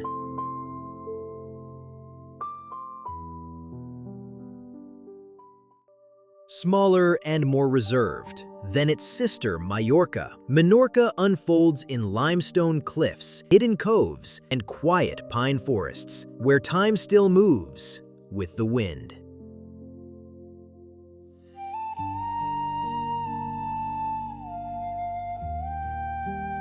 Declared a UNESCO Biosphere Reserve in 1993, the island protects a landscape where prehistoric monuments, whitewashed villages, and turquoise seas coexist in fragile harmony.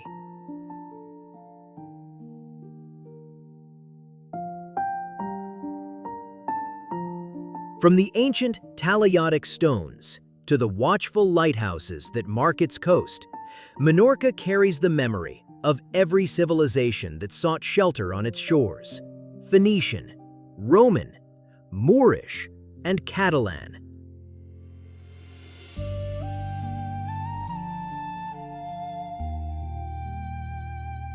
As the journey drifts eastward, the land softens and the sea widens, guiding us toward the island's capital and the gateway to its storied harbor.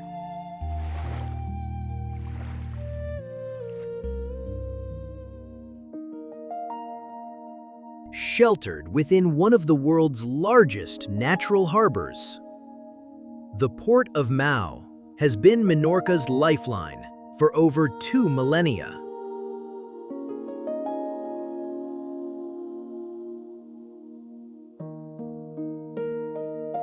Founded by the Carthaginians and expanded by the British in the 18th century, its deep blue waters have hosted fleets, merchants, and empires.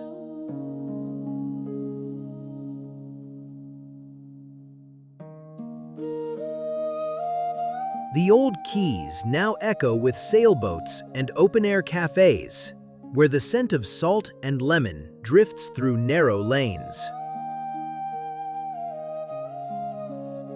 From the fortress of La Mola, the horizon opens northward.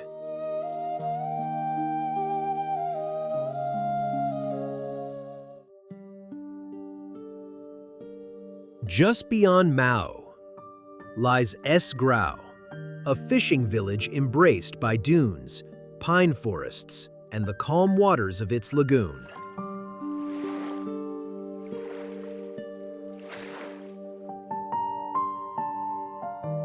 Protected within the Parc Natural de S'Albufera de Grau, this area shelters herons, ospreys, and flamingos that rest among reeds and tamarisk trees.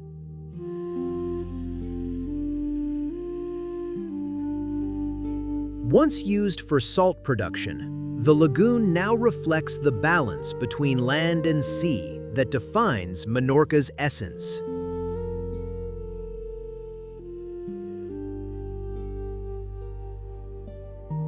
A coastal path winds east toward the untouched sands where civilization fades into wilderness.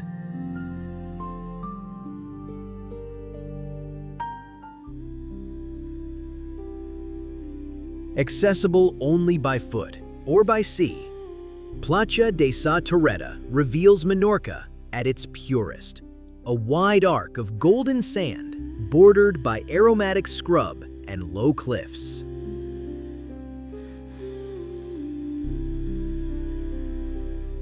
The air is scented with Mediterranean thyme, rock rose, and juniper, mingling softly with the murmur of distant waves.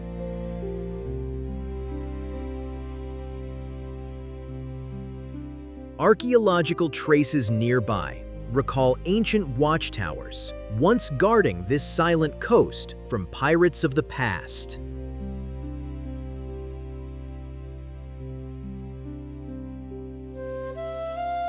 Beyond its dunes rises the dark silhouette of Balearic Lighthouse, standing stark and solitary against the pale sky.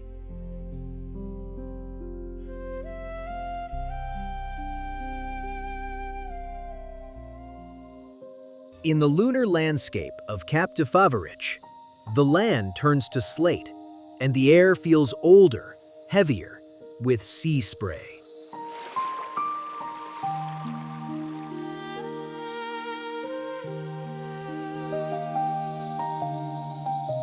Built in 1922, the lighthouse stands over a coast of metamorphic rock, a rare geology that gives the headland its haunting beauty.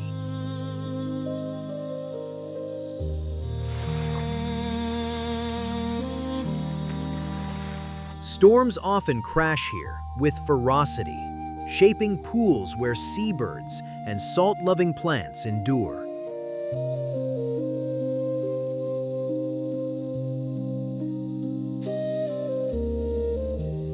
As the road bends west, cliffs and windswept hills lead deeper into Menorca's northern frontier.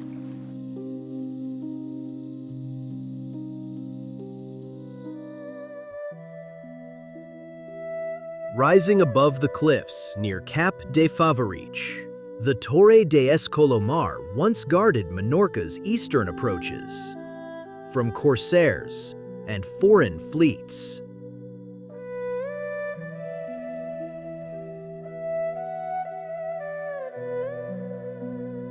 Built by the British in the 18th century, its thick limestone walls still face the relentless tramuntana wind that sculpts the coast.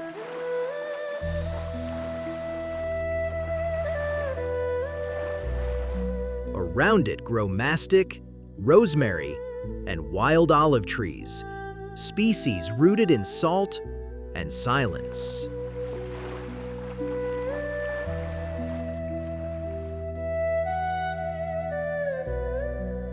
From this solitary post, the land opens toward a vast inlet where the sea begins to rest.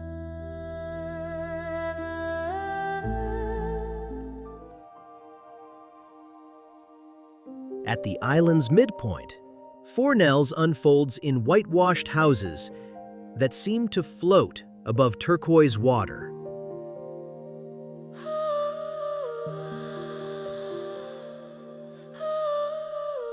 Its deep bay, once used as an anchorage for privateers and royal fleets, now shelters fishermen and sailors drawn by its serenity.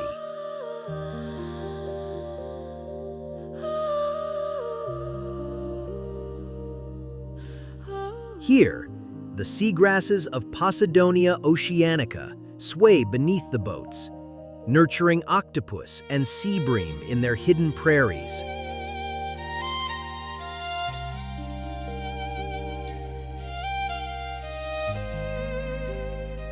Beyond the curve of the village, a stone tower still watches quietly over the bay.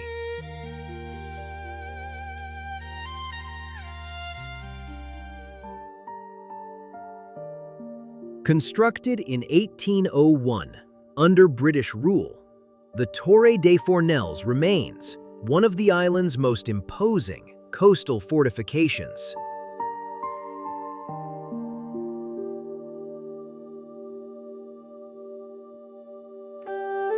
Built from golden Mares sandstone, it defended the entrance to the harbor from pirate incursions and rival powers.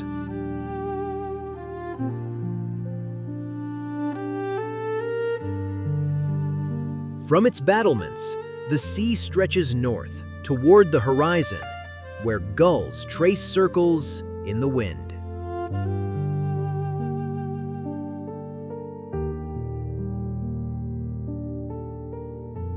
From westward, the cliffs grow higher and wilder, guiding the path toward the lonely inlets beyond.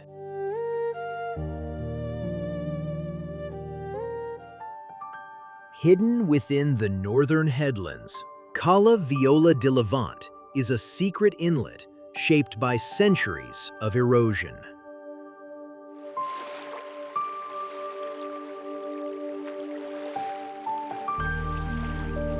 Its pebbled shore and crystalline waters reflect the raw, untamed spirit of Menorca's northern coast.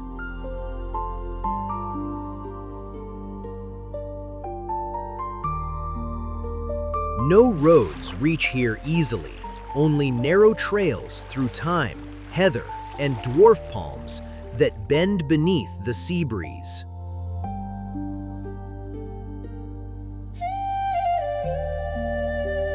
From this solitude, the route climbs toward the towering cliffs of Cap de Cavalleria.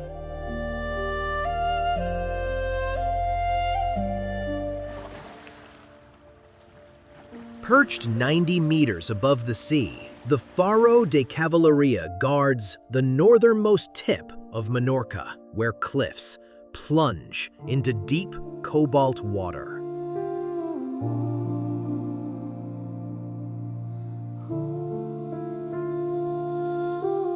Since 1857, its beam has guided sailors through one of the island's most perilous coasts, once notorious for shipwrecks.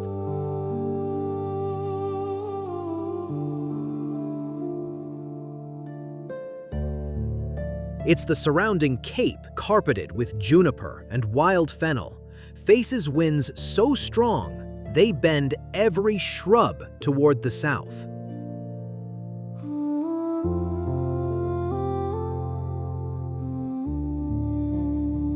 Below the cliffs lies a quiet harbor, once used by ancient traders.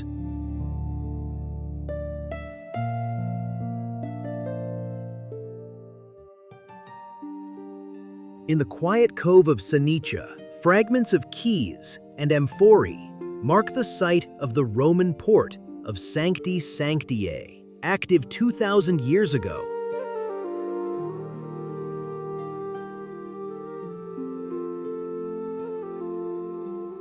Fishermen still launch their boats from the same calm inlet where cormorants dive through silver water at dawn.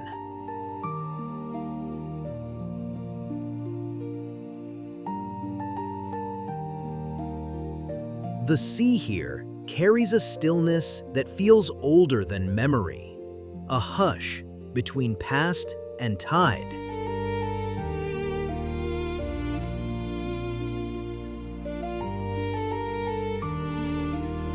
Beyond its shore, red sands shimmer in the distance, calling the traveler westward.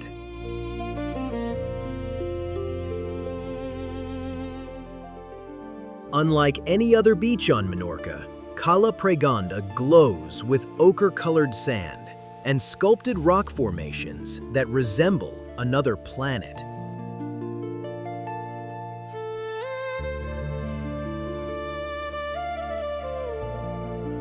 Its warm tones come from iron-rich minerals eroded from the hills of Es Mercadal, giving the cove its surreal palette.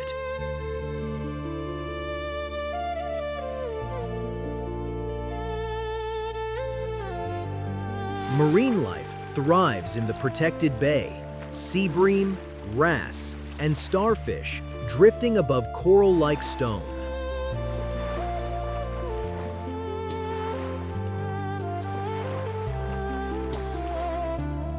Beyond its headland, the coastal path winds through pine and rosemary toward the wild seclusion.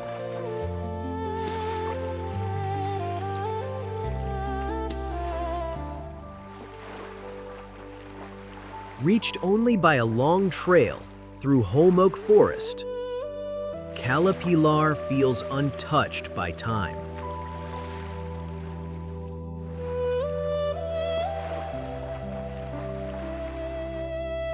Its beach of fine red clay was once used by locals for natural skincare rituals, blending earth and sea in quiet harmony.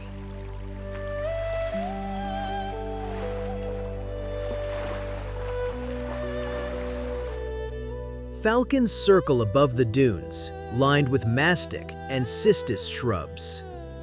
And the only sound is the slow breathing of the waves.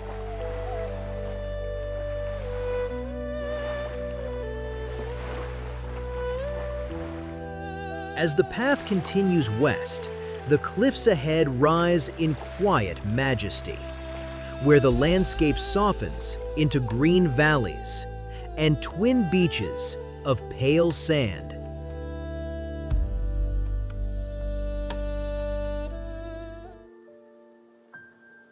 Tucked within a green valley of holm-oaks and dunes, Val Algairins unfolds in quiet harmony.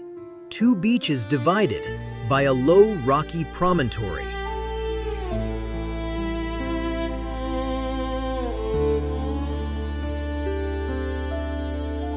The first, Playa de Tancat, is broad and serene, while Playa de Bot lies hidden behind pine groves and shallow lagoons.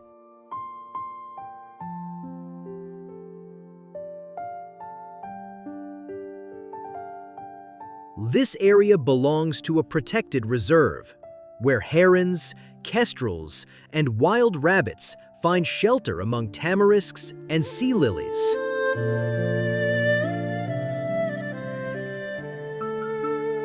As the sand narrows westward, rocky cliffs begin to rise, guiding the traveler towards sculpted coves, where time and tide have carved their memory into stone.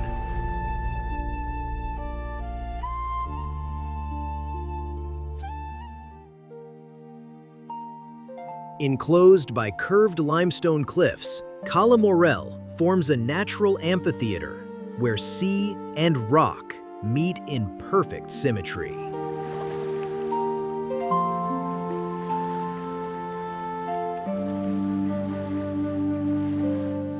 Its crystalline waters shift from turquoise to indigo as the sun arcs above, revealing submerged ledges carved by centuries of waves.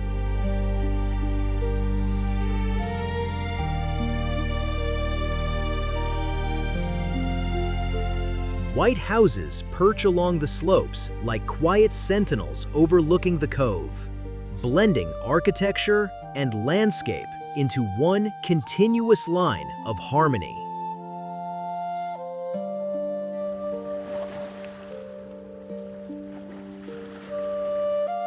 From its headland, a coastal path follows the rugged shore, leading to a place where the cliffs open to the sea.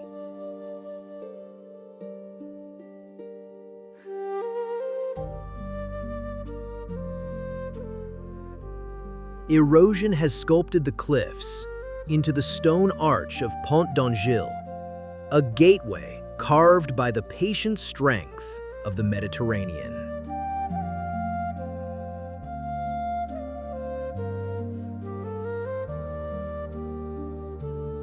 Divers and boats pass beneath it, tracing the horizon, framed by light and silence.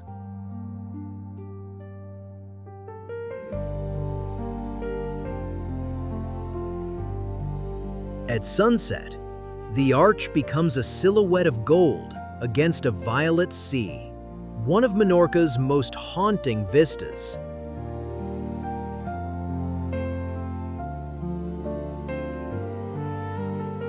Further south, the land flattens, and a distant beam pierces the dusk, marking the approach to ancient Ciutadella.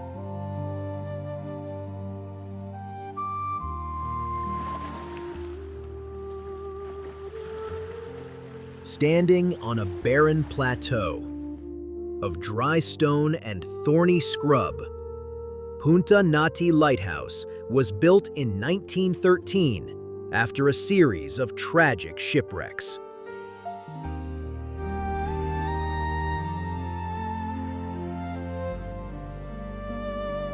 Its stark silhouette rises from a desert of limestone, where only goats, larks, and hardy fennel survive the fierce tramuntana winds.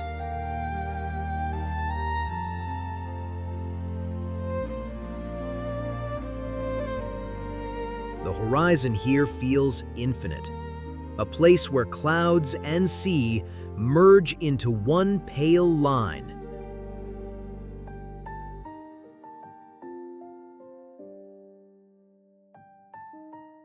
From this solitude, the route descends toward the island's western heart, its ancient soul carved in stone, a final bastion of memory and time.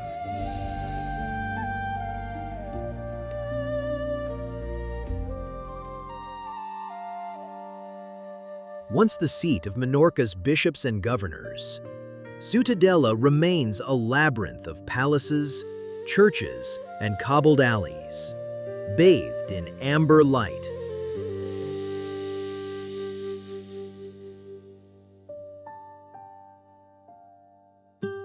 Its port, narrow and deep, has been active since Phoenician times, later fortified by the Catalans, and scarred by Turkish invasions in the 16th century.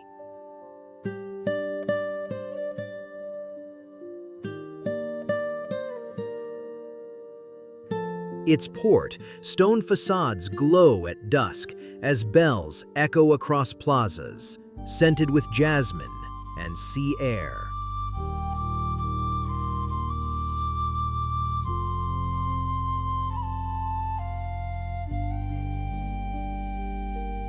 From its southern outskirts, the road curves gently toward the coast, where the medieval city gives way to calm waters and the rhythm of modern life.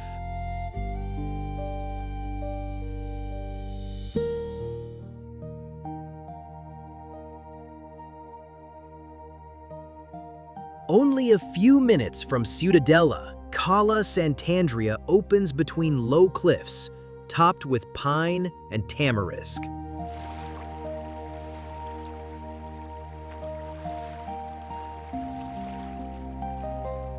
Once a small fishing inlet, it now blends gentle tourism with quiet traces of its maritime past. White boats anchored over turquoise glass.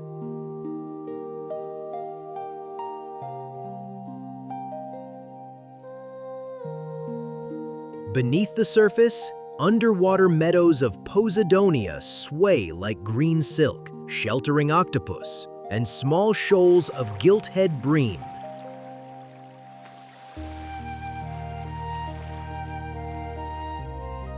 Beyond the cove, the path continues to a cove where the shoreline folds into warmer hues and narrower channels of light.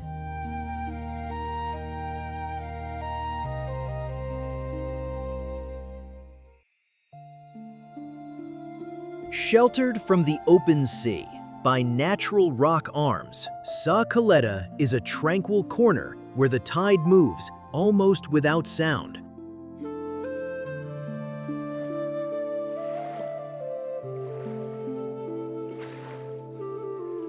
The beach's fine sand and shallow depth make it a favorite among locals who come for quiet evening swims.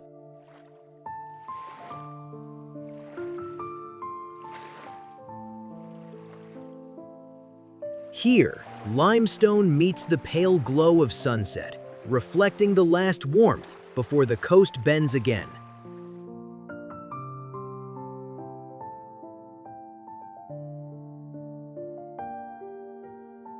At its far edge, the first glimpse of a lighthouse appears, guiding travelers westward, toward the island's farthest point.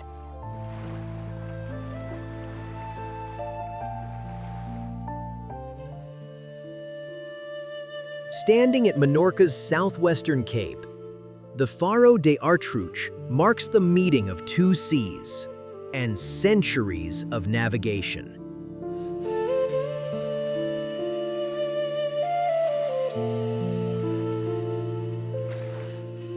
Built in 1859 and later heightened with its black and white stripes, it watches over the channel that separates Menorca from Mallorca.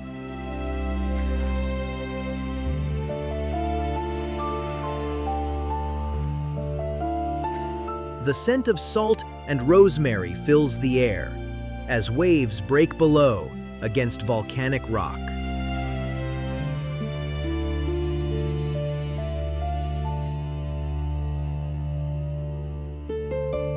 From its terrace, the journey turns east again, following the bright ribbon of coast.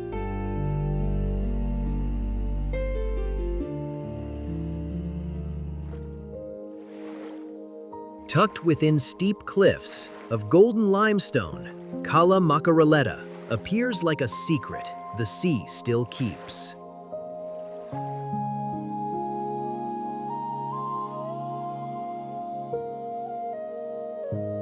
Accessible only by a winding trail through pine and wild olive, it mirrors its larger sister, Cala Comte, in a smaller, quieter arc of turquoise.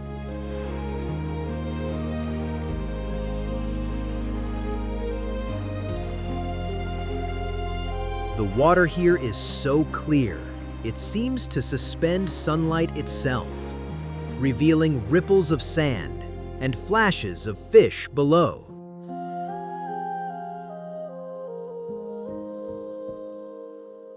Following the coastal path west, the forest opens once more.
Encircled by smooth cliffs and dense pines, Estalier is a miniature paradise where silence carries farther than sound.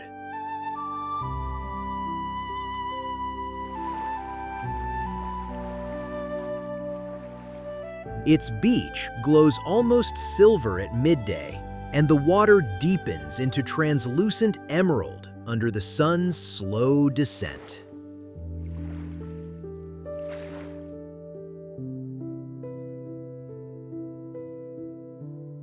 Dragonflies hover over pools left by the tide, and the air smells of resin and salt.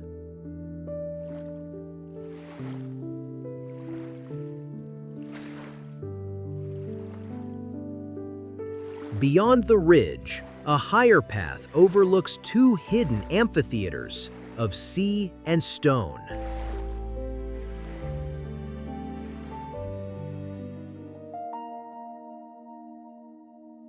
From the viewpoint above Cala Comte, the forest falls away, revealing one of Menorca's most iconic seascapes, twin coves separated by cliffs of pure limestone.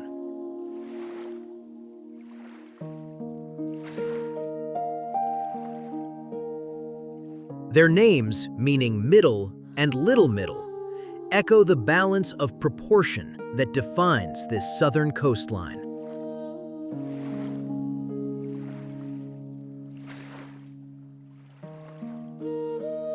The wild goats graze among lentisk and rosemary, and the breeze carries the scent of pine needles warmed by sun.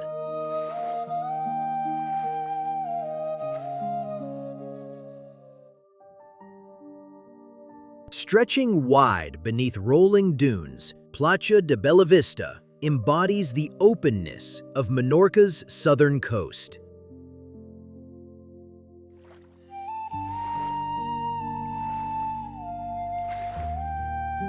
Its sands shimmer beneath a curtain of wind-shaped grasses, where sea holly and sand lilies bloom through the heat of summer.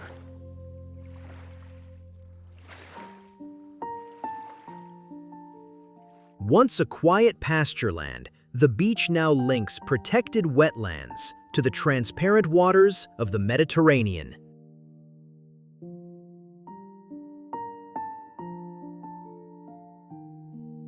And following the shoreline east, a white arc appears, the island's longest ribbon of sand.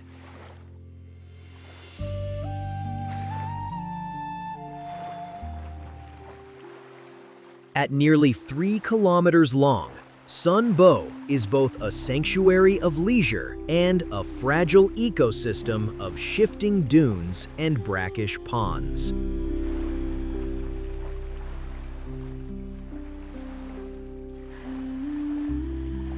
Remnants of a 5th century Paleo-Christian basilica still rest near the shore, recalling the first Christian settlers of the island.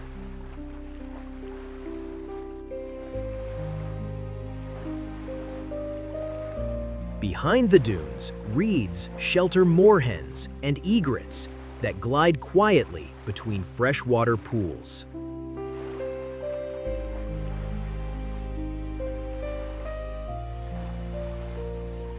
Toward the horizon, the land rises gently inland, where stone keeps an older memory than sand and tide.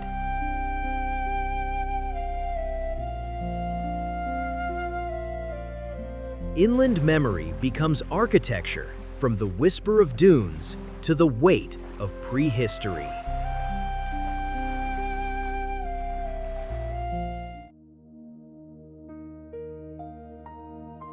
Scattered across the countryside, these Taliotic monuments preserve the island's oldest voice, in stone.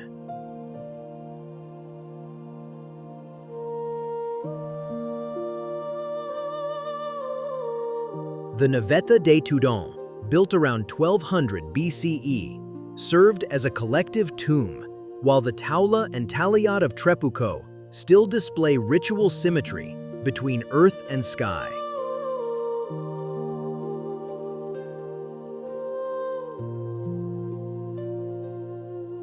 As the light fades over these silent ruins, prehistory loosens its hold, and the island's cliffs call us back to the edge of the sea.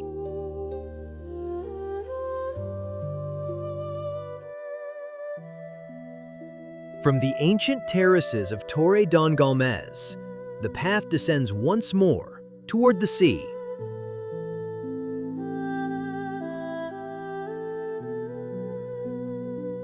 Here, where the island's first inhabitants once looked out across the horizon, rises Sa Falconera, a limestone ridge alive with the cries of falcons and swallows.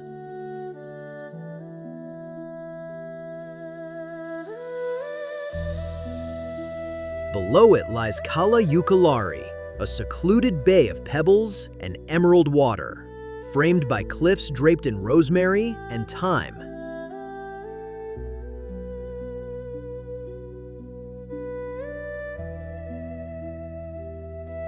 The same wind that once crossed the stone sanctuaries now sweeps through these heights, carrying echoes of ritual and time.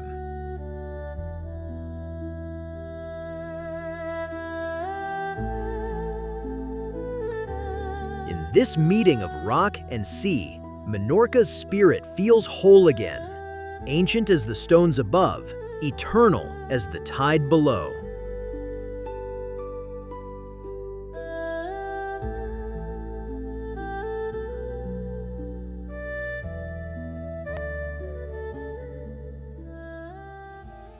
Across these islands, history and horizon meet. From Ibiza's cliffs to Menorca's quiet coves, the scent of pine, salt, and sun endures. A reminder that beauty here is both human and eternal. As the Balearic Sea turns to gold, the islands remain, whispering stories that never end. Thank you for being part of this unforgettable journey. This is World Adventure OS. Travel with us. Like what you saw? Give it a like, subscribe, and turn on alerts for more breathtaking content